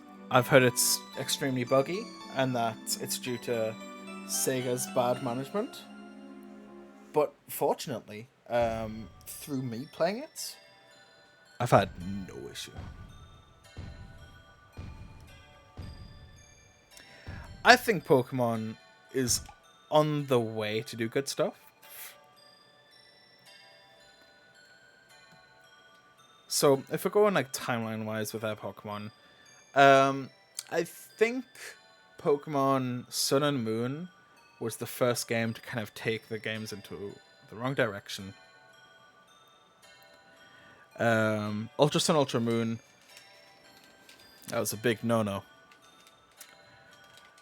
Sword and Shield, I would give that game like a 5 out of 10. And I feel like over time, and the more I've played it and thought on it, that scores went down more and more. Brilliant Diamond, Shining Pearl, that is like one of the biggest mistakes they've made. It left a lot of disappointment. But that was made by a third party. Not saying that's an excuse for the game. It's just acknowledgement that Game Freak themselves didn't do that. Legends Arceus came out. I loved it. It's great. Amazing. I played a ton of it. I've still not 100%ed it. I'd love to. But it's very time consuming and grindy. And to me, Scarlet and Violet looks to be a mixture of Legends Arceus and a mainline game fused together. That's exactly what I want. we know that Game Freak works in baby steps. They'll release a game with some new concepts, and they'll be less than developed. Then the next game, more developed. Game after that, it's either completely gone or developed further. No, I need a creature. I hope Scarlet is the evolution of Arceus and lessons learned from Sword and Shield. Because I think Sword and Shield has good aspects. It most certainly does. But on the whole,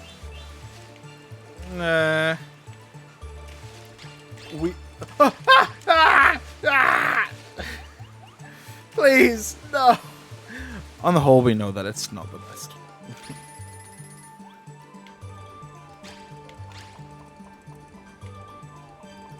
I mean, Pokemon Sword and Shield, it's a game outright where I do not want to play that again. That is not my idea of... Like, I have absolute zero desire to be like,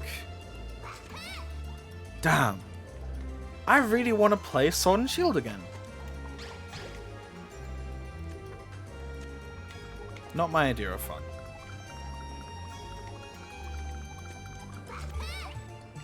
Again, good qualities,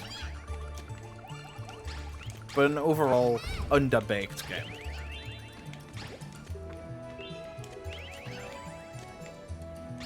I missed one! Oh yeah, I did. I completely forgot. Like, I literally just did that.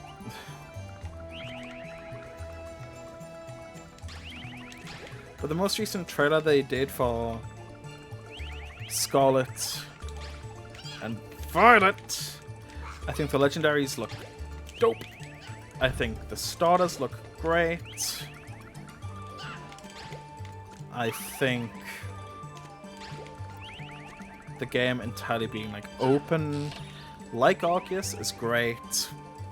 They've even confirmed it's an open world game. Like, there is no linear path. You can... Oh shit, I'm dead. You can go to any location in any order. Very interesting.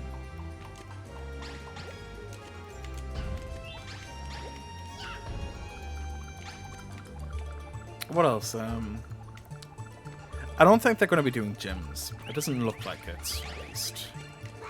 I feel like they're going to be doing trials from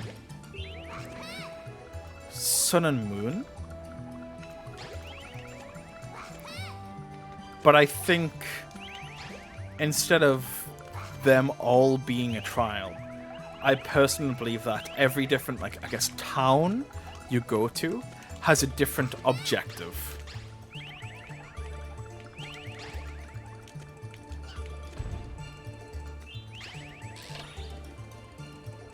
Also, 4-player multiplayer.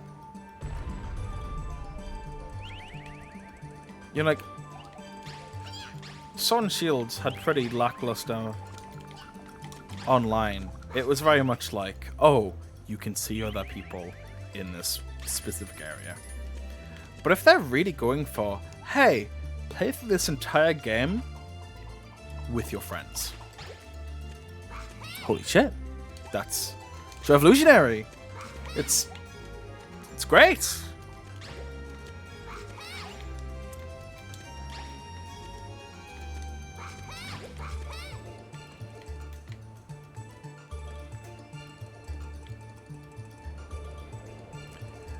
My expectation, though, and this is based off previous games and their tendency to develop slowly, is you say 4-player multiplayer. In my brain, I think, oh, this is Game Freak. You mean you can travel around this world and occasionally be able to see your friends in it. There's going to be no interaction. It's just, you know, every once in a blue moon, oh hey, that's my friend. Walk past them.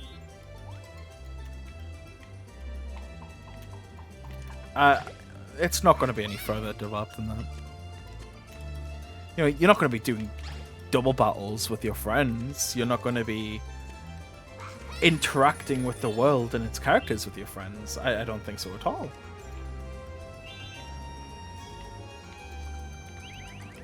It would be nice, but that's me keeping what I believe to be a realistic expectation.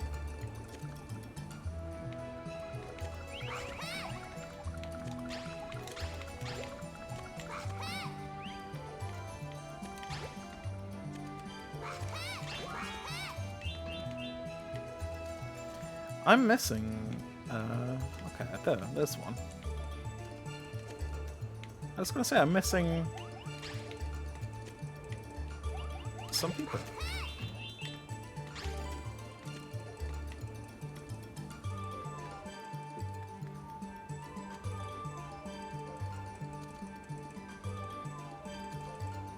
I hope it is.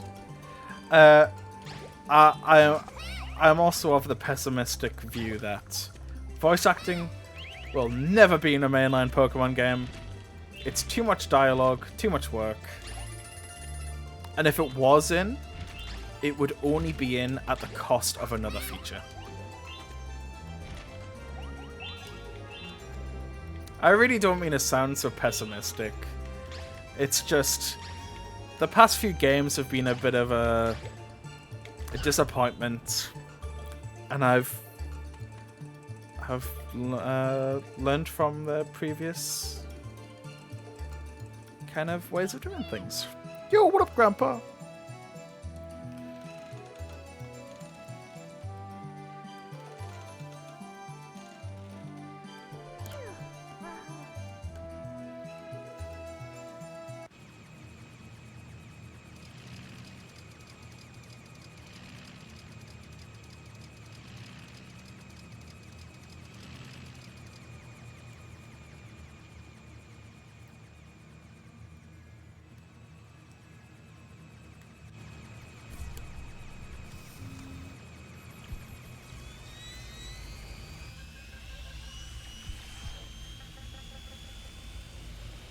Oh shit.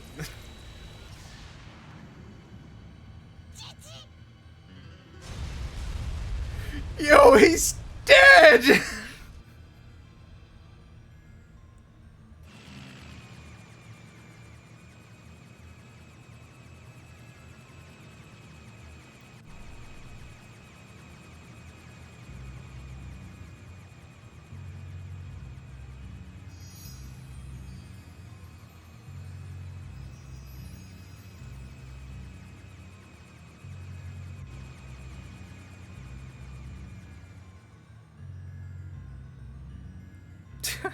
What the fuck?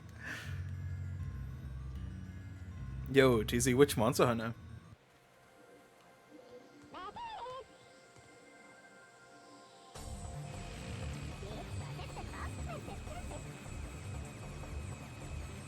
Rise, very nice, very nice.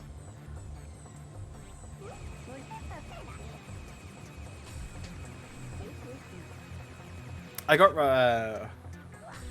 I have Rise on PC, and I played a good amount of it, and I was really liking it.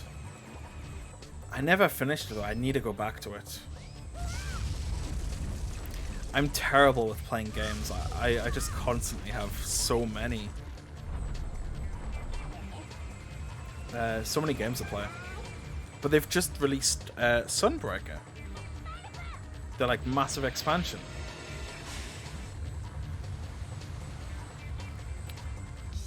Which, yeah, it pretty much like doubles the content in Rise. I would love to get back to that game. As well as get Sunbreaker. What What the fuck is going? Oh, I'm actually swinging? That's so cool. Oh, what the fuck?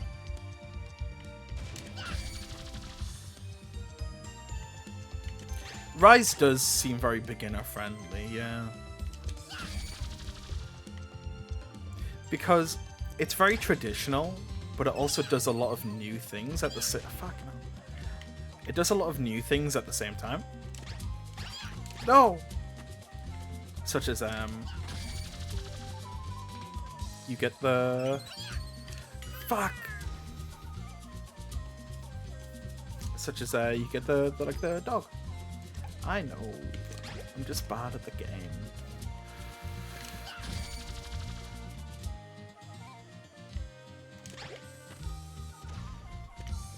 I love the crossovers that they've been doing with the game as well.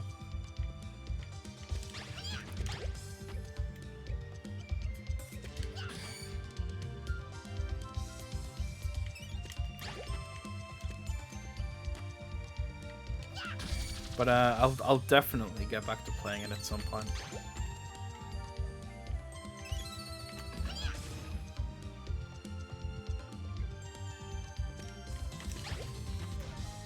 Ah!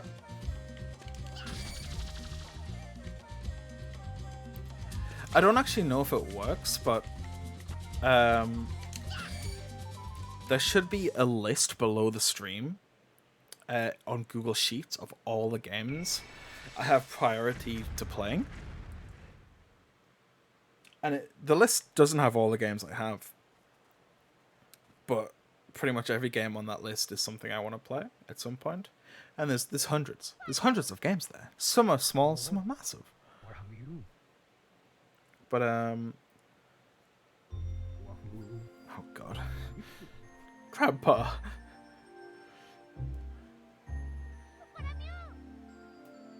I'm not going to talk during this delicate moment.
What the fuck? No, you can't do that.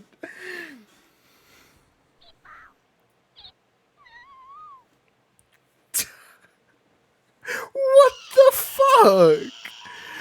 I was not ready for just that drop. What?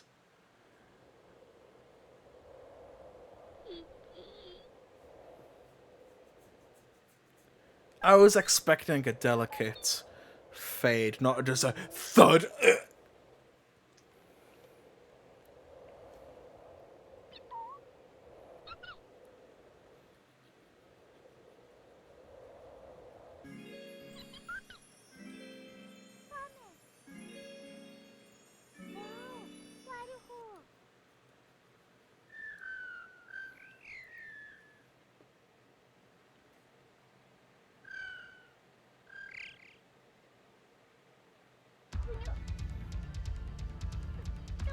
This is what I mean when I said this game was classed as like Sony's Kirby. It looks so cute and friendly. Then the next thing you know, Grandpa's been fucking nuked and he's dead.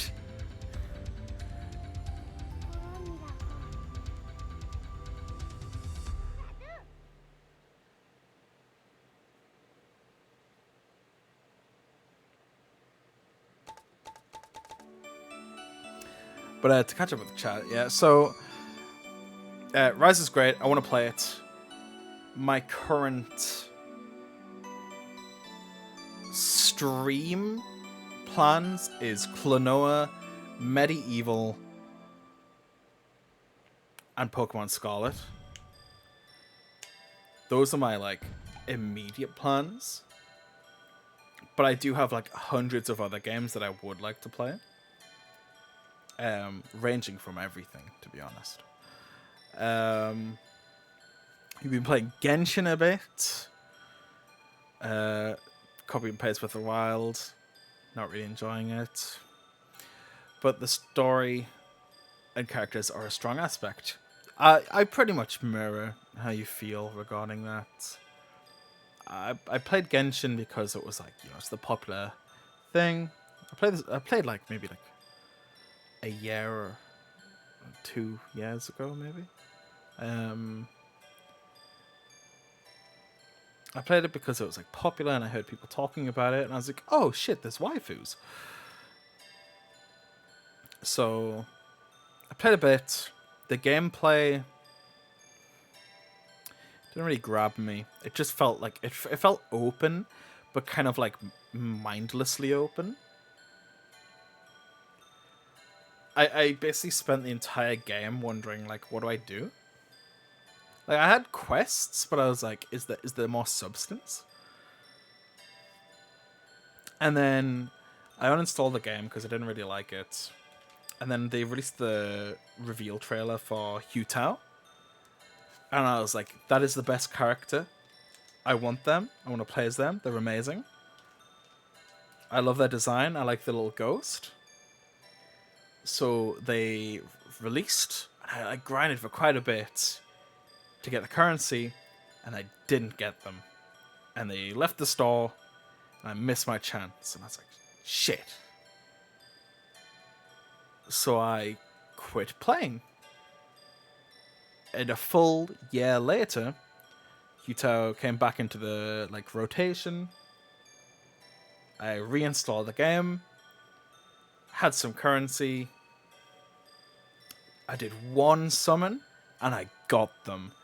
I was so happy. I was like, I did it! I got the character I wanted!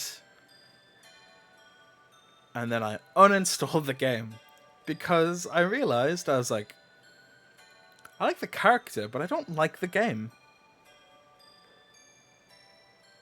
I was happy that I got the character, but I didn't want to keep playing then on. So I uninstalled and I didn't play it anymore. So it feels like a game made for gacha. But it doesn't mix with the gameplay style. They've tried to make a free-to-play Breath of the Wild. Breath of the Wild works because there's so much to do. Every area has unique things in it. Like unique items, shrines, Korok seeds. You've got these characters, landmarks. So many things. It works. Breath of the Wild's fantastic. But Genshin, it's just, here's a big open world. You can play as all these different characters. But go do fetch quests. Here's maybe a dungeon where you fight like the same enemies again and again. I did not enjoy it. You know, if other people do enjoy it, sure, but it feels very much like a game that's sold purely on its appearances and characters. Literally, the reason I played the game is the only reason.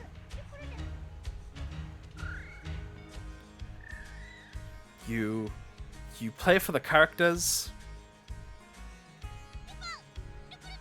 Yeah, that's it. You know, in most of these like conversations, like, oh, you arrive for the characters, you stay for something.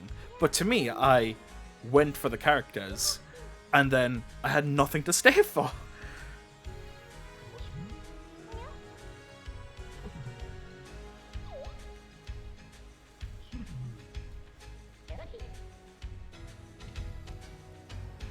Oh.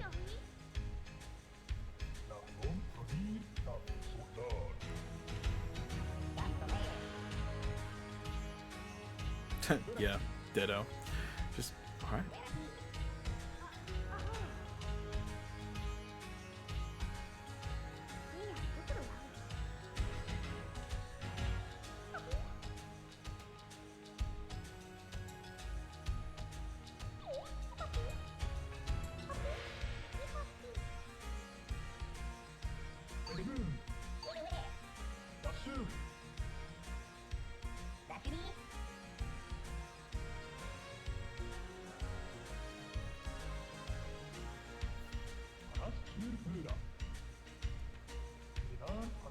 Oh, is this like an open level where I need to go to different directions to then retrieve an orb and then bring them back? That's kind of cool. I like that.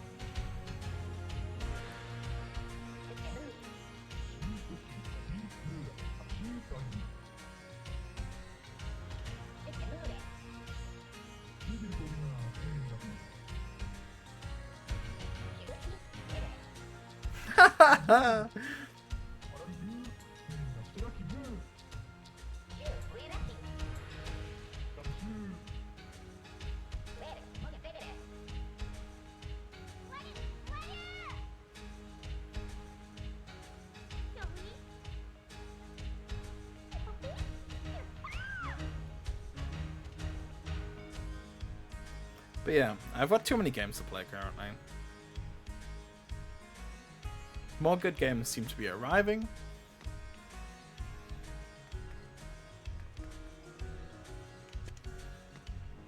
Oh, my depth perception totally failed there. I was like, I'm not picking up the gems!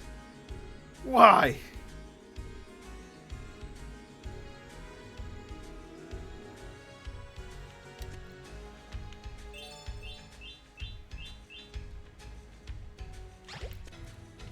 Also, I'd very much like to say thank you to everyone that's shown up to the stream.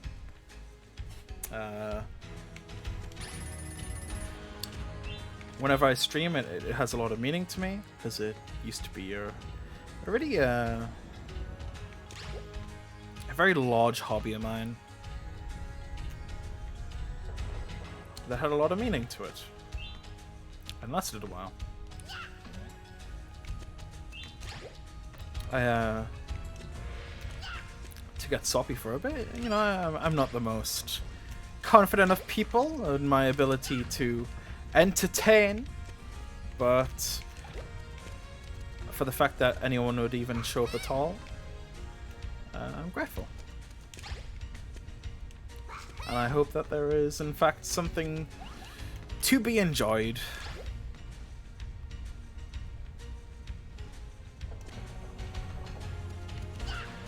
I have long since wanted to get back to streaming continuously, and I've had many times where I've made promises where I would, but then I've failed to keep up that promise. But that's not okay.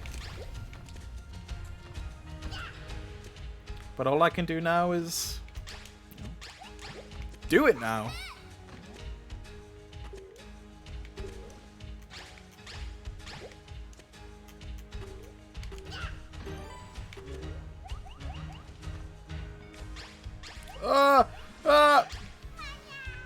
He's fucking dead. But it does feel good to be streaming again. I've missed it.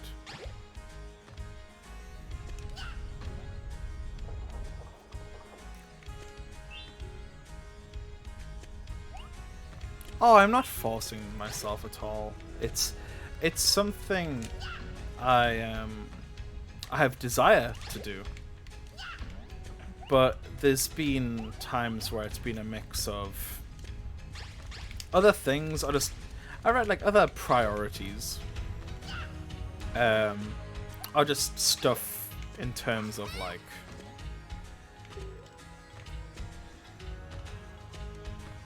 just, I guess, personal things, but you know, I'm not saying anything too personal. It's personal worries and commitments.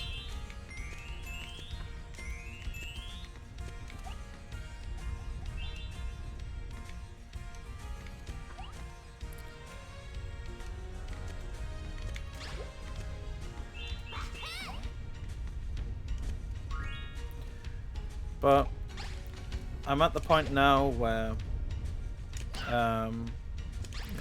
I still want to do art. I still want to make games in my oh, I thought I have to do this. Okay. I still want to make art. I still want to make games. Oh, what the fuck? Wait, what? Oh, I think. Wait, what?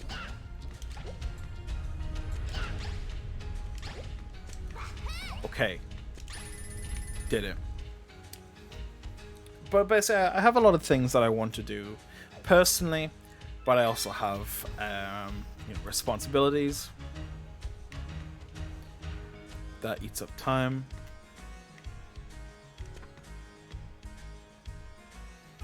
So my goal is to, when I have the time and the energy, I'll stream. Like I said, I've got hundreds of games to play.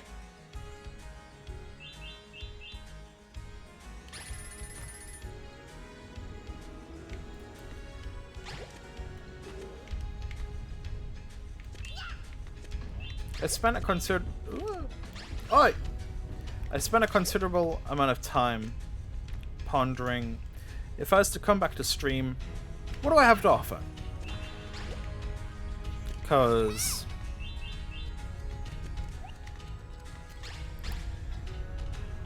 I don't have too much to offer.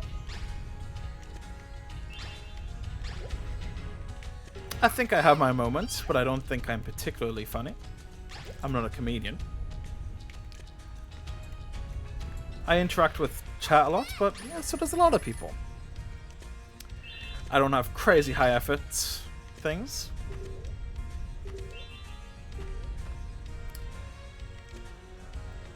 What is going on? But at the same time, I'm not here to set expectations. Oh, I fucked up. In the end, I'm here to play games and just have fun.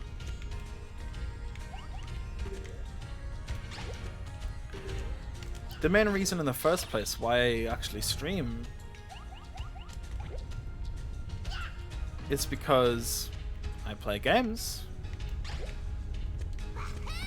and I like sharing those experiences.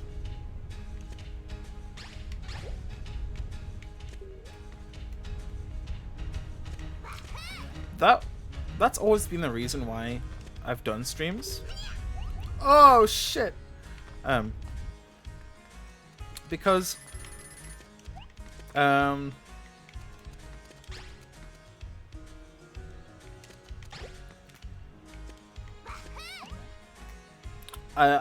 have a lot of cool games. I want to play those games.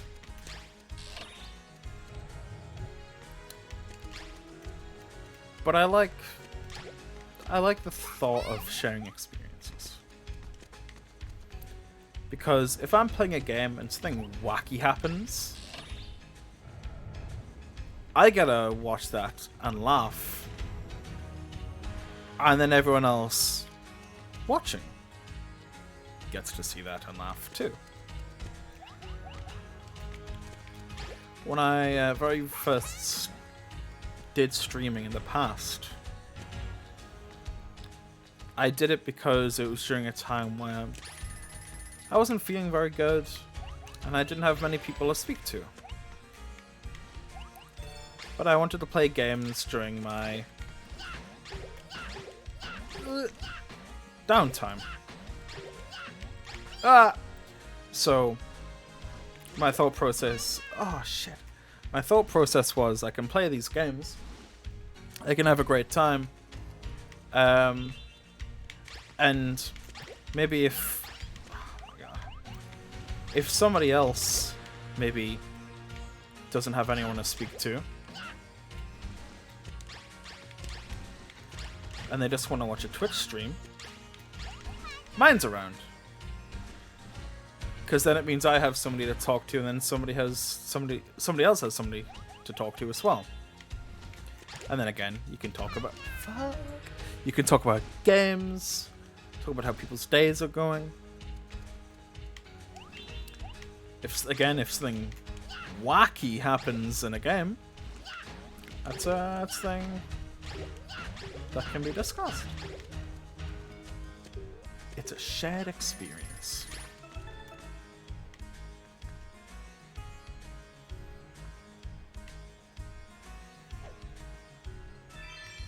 That turned into a long rant. I've also been interested in the idea of creating a game, but it seems more like a commitment rather than a hobby, at least to me. What's your perspective on it? Well, for the most part, it's always been just a hobby. But I see it is a commitment. You have to commit time to learning. You have to commit the time to learning and then using what you learn to make the game. But things don't always have to be so serious. Sometimes it can be you learn a bit and then apply what you've learned to do a tiny little part. And you just push that further and further as you go along. Game development's been a hobby of mine for 10 years now. But that's off and on. You know, it's not been a full commitment. I've done game development alongside doing school, doing college. Art's always been a hobby of mine. That's part of game development. I did programming during college. I totally missed that. So it really is a combination of skills. And for me, I had those skills just due to prior interest in the first place.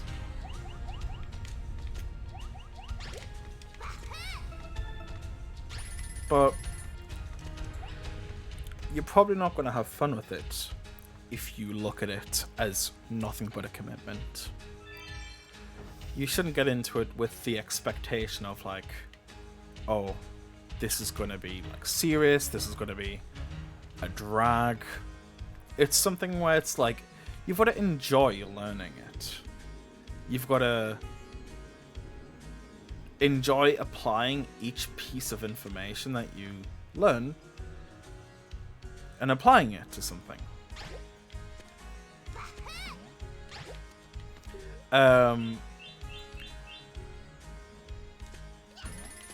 I've never completed a game. I've made like prototypes and such.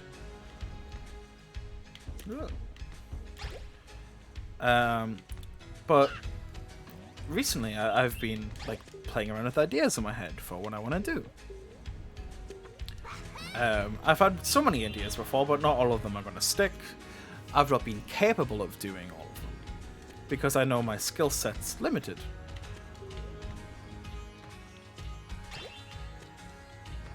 But even when I've tried making projects that I'm not capable of making, I have then later on learnt something just for attempting it.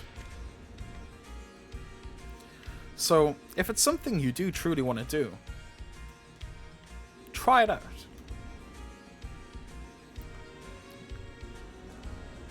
Oh. What's happening? Oh, I didn't know I was lined up. shit. But as of recent, the whole situation's changed.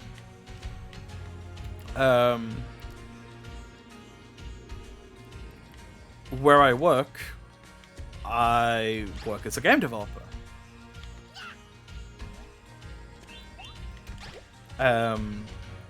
But under different conditions than what I do personally.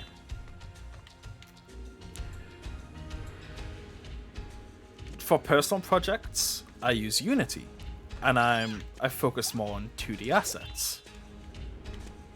But when I'm at work, I work on 3D assets and work in Unreal. And that's quite outside my comfort zone. I much prefer working in Unity and with 2D artwork.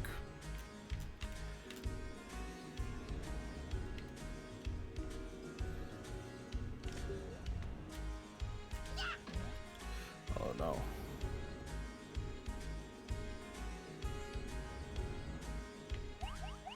No. No. But that's my long drawn out discussion on that topic. Because it's one of those complex things where it will be a commitment. But it should be a fun commitment. I mean, hobbies could be argued as being, I guess, commitments. You know, people commit to buying many games and playing them routinely.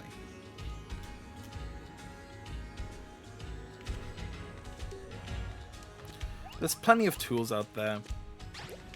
There's plenty of different roles. Oh shit.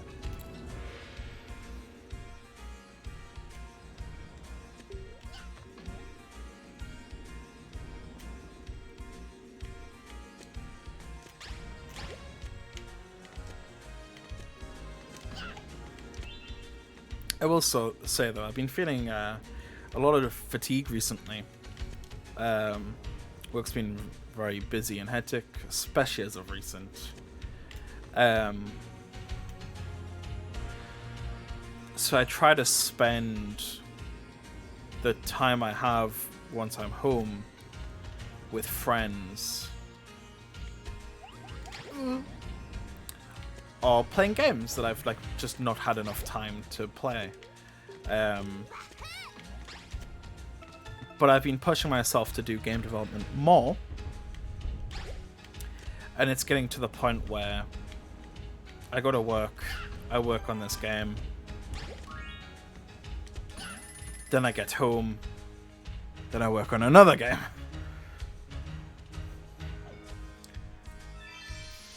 But when I'm doing personal development, it's a lot more fun because I'm in control and I can focus more on the part of development that I'm good at. Like I said, at work I'm outside my comfort zone quite a lot.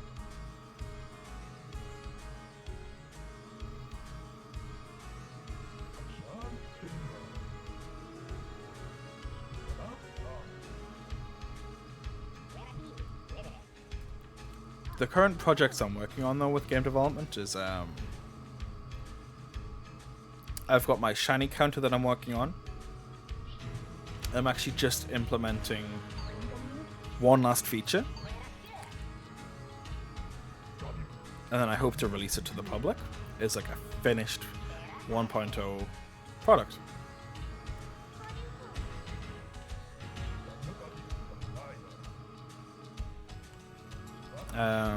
I've got a pinball game that I want to work on.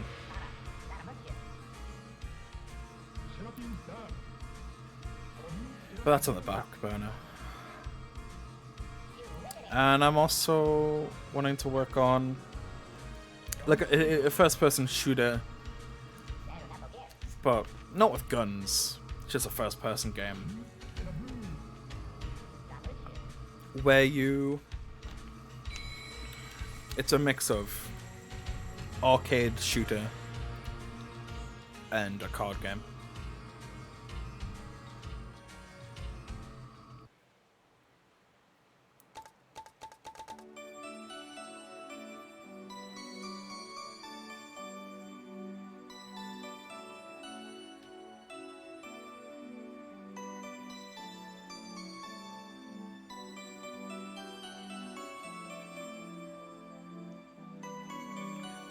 Alright. Also, hot damn you, Unreal. Yeah, I'm not too fond.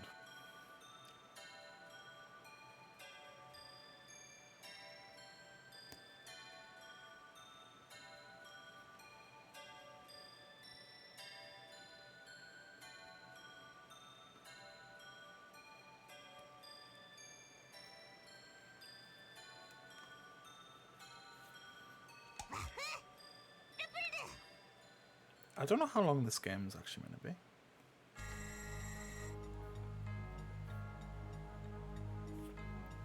It feels end of the gamey, but I've not fought Joker yet.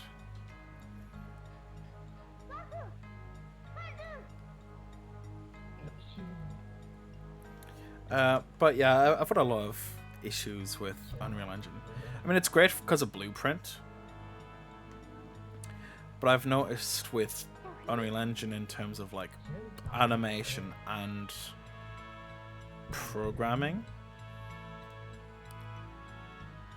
like everything needs to have a reason to exist. When I've like made first-person shooters in Unity, you can like literally make a game object at the tip of the gun and say, okay, that's where the bullet spawns. In Unreal Engine, you cannot just create an empty game object. Everything needs to be something specific. Same with animations.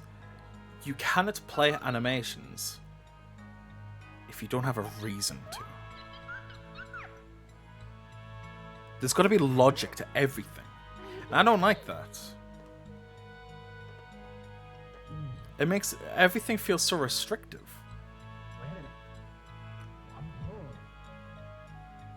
And Blueprint makes everything so easy to prototype with, but everything else in Unreal Engine is so strict that it feels harder to then prototype and play with. I mean, just looking at Unreal Engine, it looks daunting. I feel like Unity's quite welcoming because it rolls things out to you a step at a time. When it gets dark, watch out. As time passes, it'll get dark and the enemies will get stronger. Be careful. Damn. This game has so much depth that I didn't realize it had.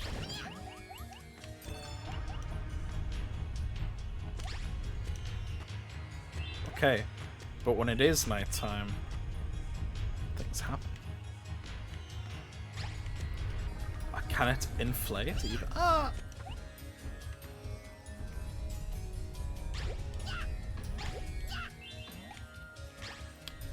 But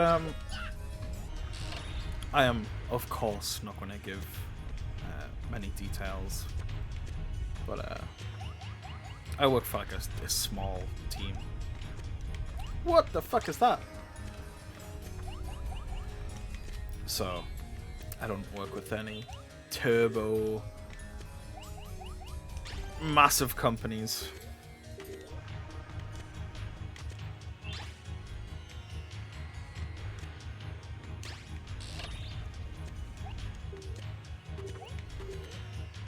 But I'm not under any NDAs, but you know, for personal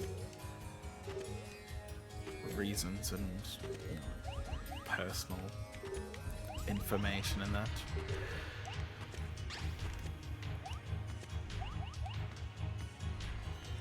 The end goal that I'd love to do though is in my spare time, you know, art,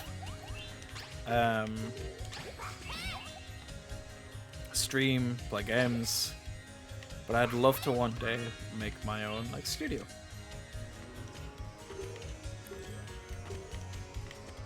Like an indie game studio. I don't want to be all big boy.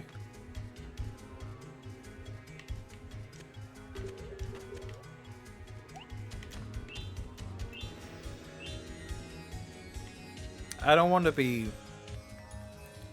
tied down to big corporations and business people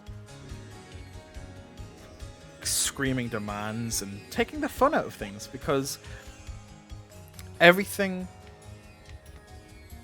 I do is because I just want to have a good time.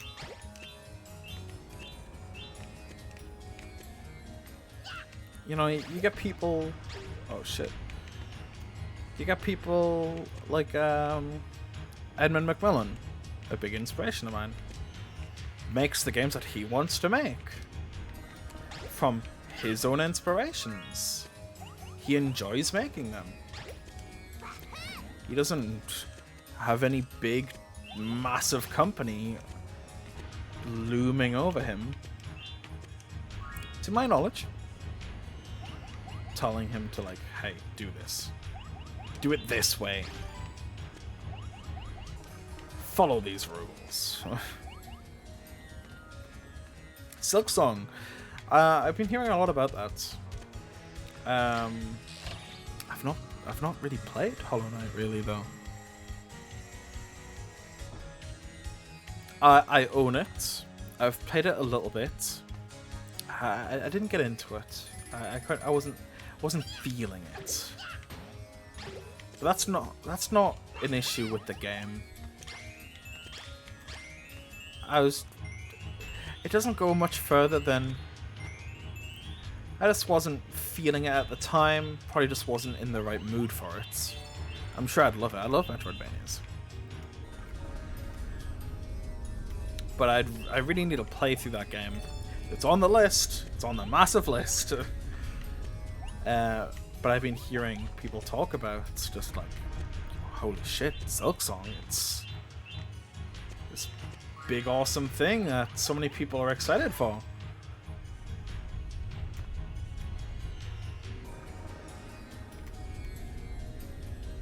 And I mean, I know at this point, like, pretty much factually,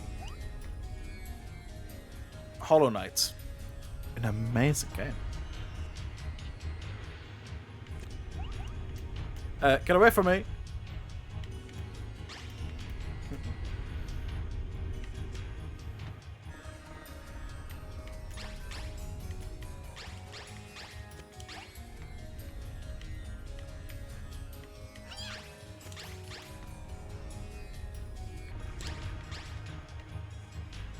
Okay. This game reminds me so much of Knights.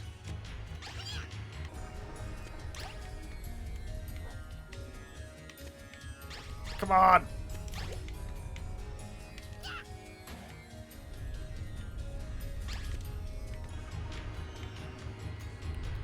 Please don't regrow your armor.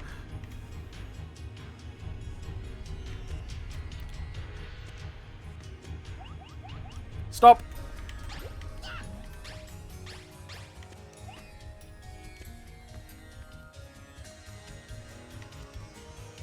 I'm trying to think if there's any other games that I'm like really excited for coming out. Because pretty much all the games I've been excited to come out, excited for them to come out, has like just came out. I mean, this game came out yesterday. No, I mean technically today.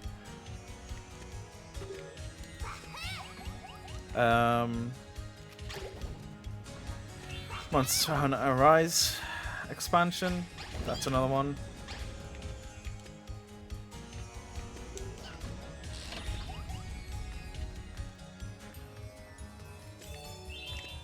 DNF Duel just came out as well, a fighting game. It's brutal, it's difficult, and I'm struggling. But it's good. It's very good. I actually just bought so many games during the Steam sale. This is a long level. I am going to die. I bought Sekiro during the Steam sale. Mega Man Battle Network's coming out. The collection. Actually, no, I do have games that I'm excited for. Spider-Man's coming to PC. Let's go. What? What? That's not fair!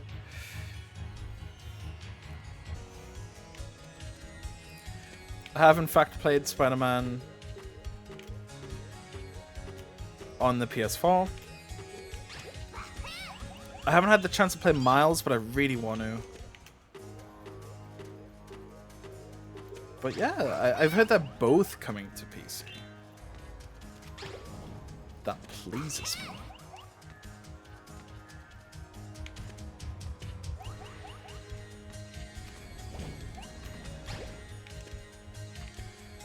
Persona 5's coming to PC. See you, DZ. I hope you have a great day, night, evening, morning. And hopefully I see you about. Hopefully you see me about. Because I'll actually stream. But it's nice talking to you.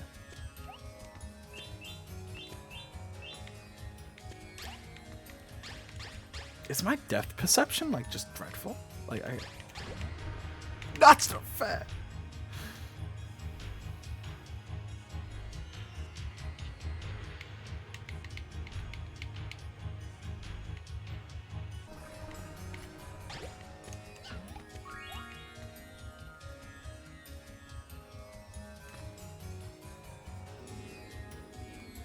I feel like the game has... Oh, I'm so dumb. Why am I so dumb? This game does have a good amount of difficulty to it.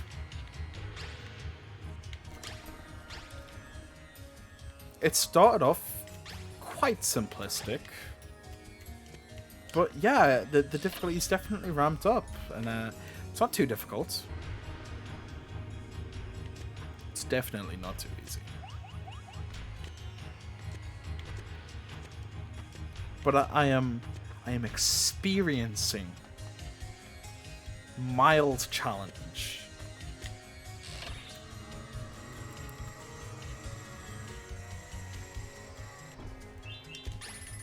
I think we're almost approaching end of the stream.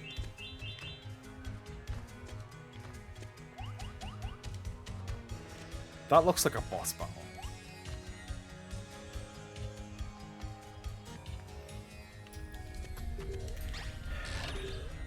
But this also looks like it's progressing the game.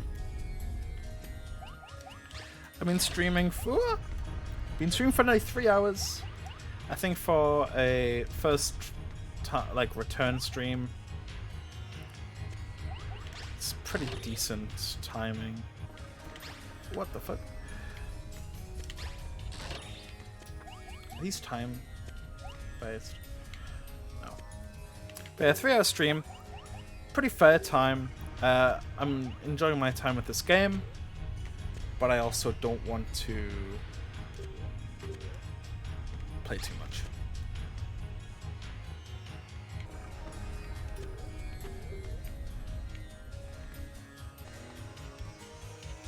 I can't tell what's the right way to go.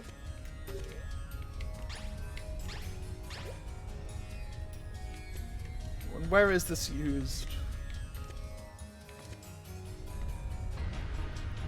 Ah, shit.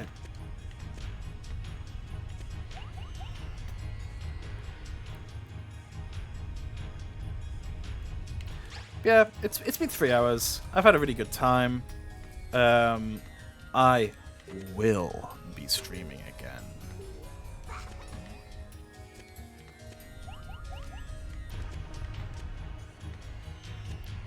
The game I will be streaming will be this. I will stream this until it is done.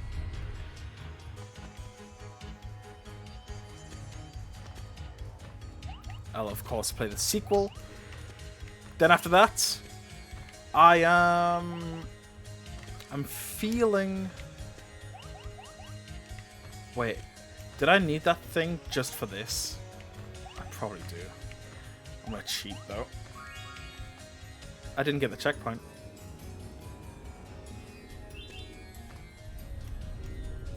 Anyway, my plan is to play this and the sequel. I'm having a real fun time with it. And then after I beat Klonoa, I will in fact probably, not definitely, but probably be playing Medieval.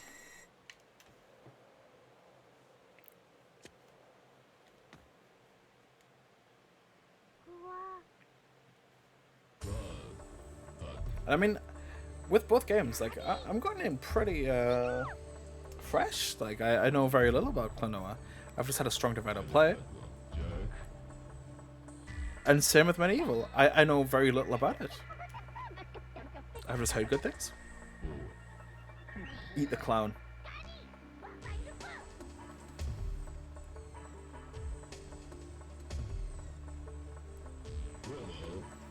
It looks like such a villain from Knights. Revenge?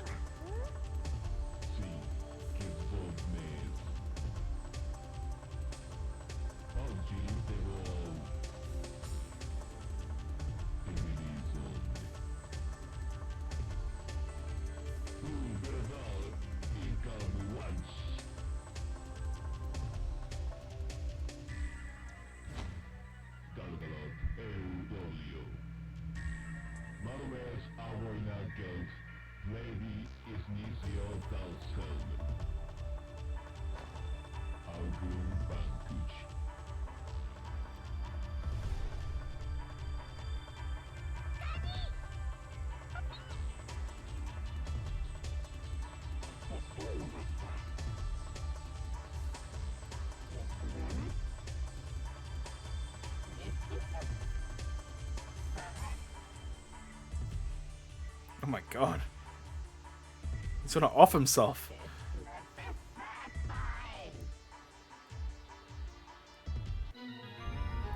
Oh, here we go.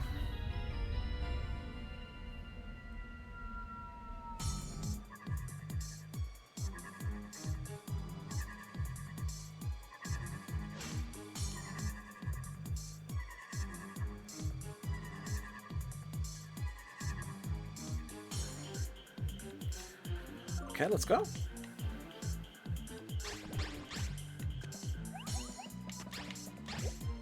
Do I just throw?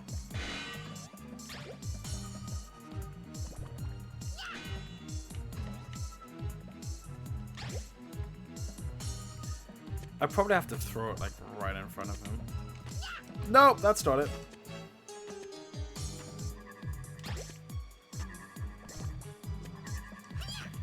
Oh, balls. Oh, I got him.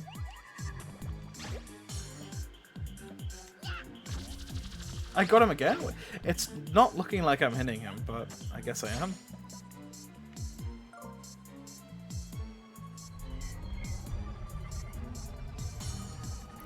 What the fuck? Yo, these games are so fucking cool. Oh, I can only stand on them so many times. Maybe? Maybe? Let's try. No. Maybe I have to turn them. Oh, I have to turn them to daytime.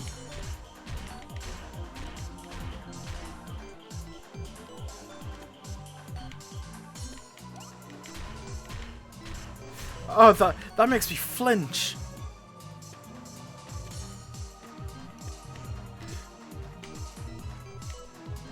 Hey. What the fuck? This game is so cool. I am very satisfied with this game.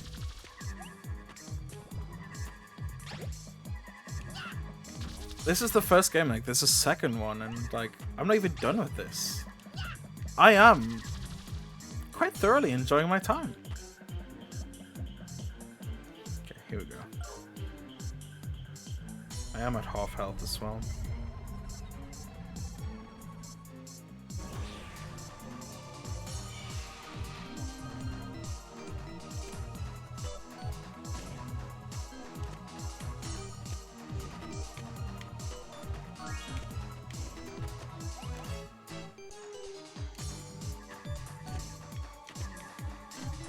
Oh.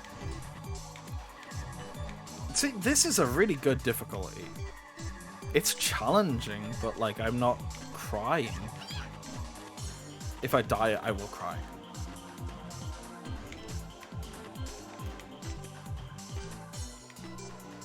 I like how victory isn't just through like, oh, there's a bit more to it than just hit him. Come on. Come on. I'm so close to death. Oh, absolutely destroyed him.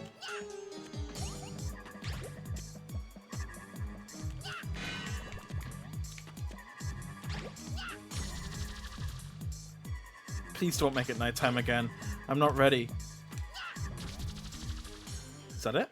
Yeah!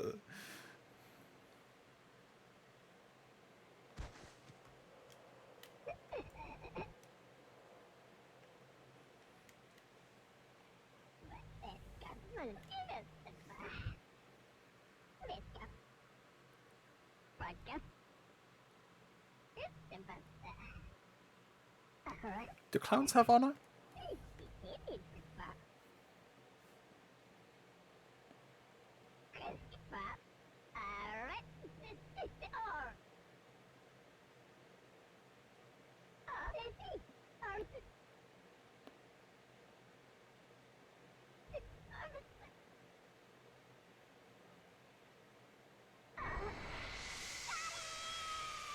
Oh my god.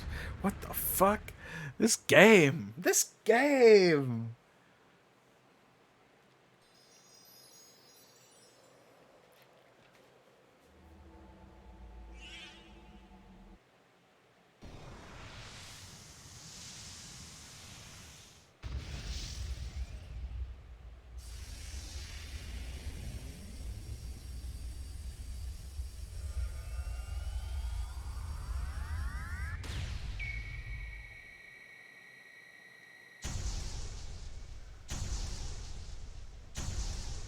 I'd noticed during the game, like, certain landmarks had, like, they looked like slots or, like, holes. And I was kind of thinking, I was like, oh, maybe I throw something in there? But no, they've actually got, like, story significance. I'm guessing this is going to be the last world. I think I did hear this game's, like, roughly 4 hours long. Obviously longer if you 100% it. I'm not sure the game length on the sequel. 4 hours isn't too long, but again, you've got 2.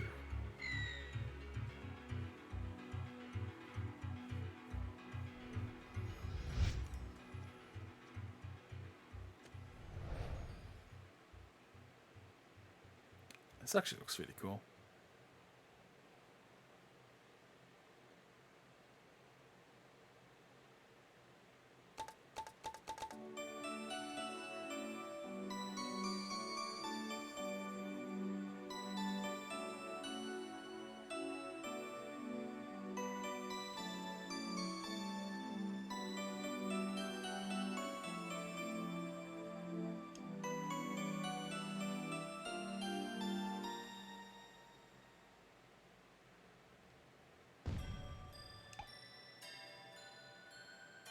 Cool.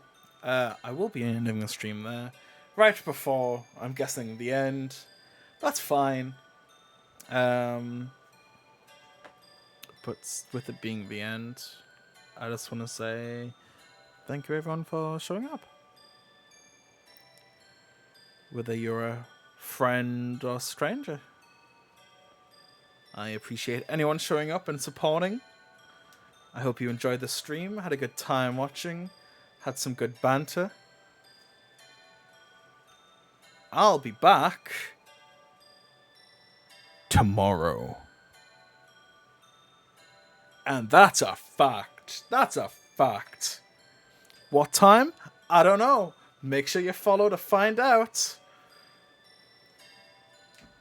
Anyway. Goodbye, everyone.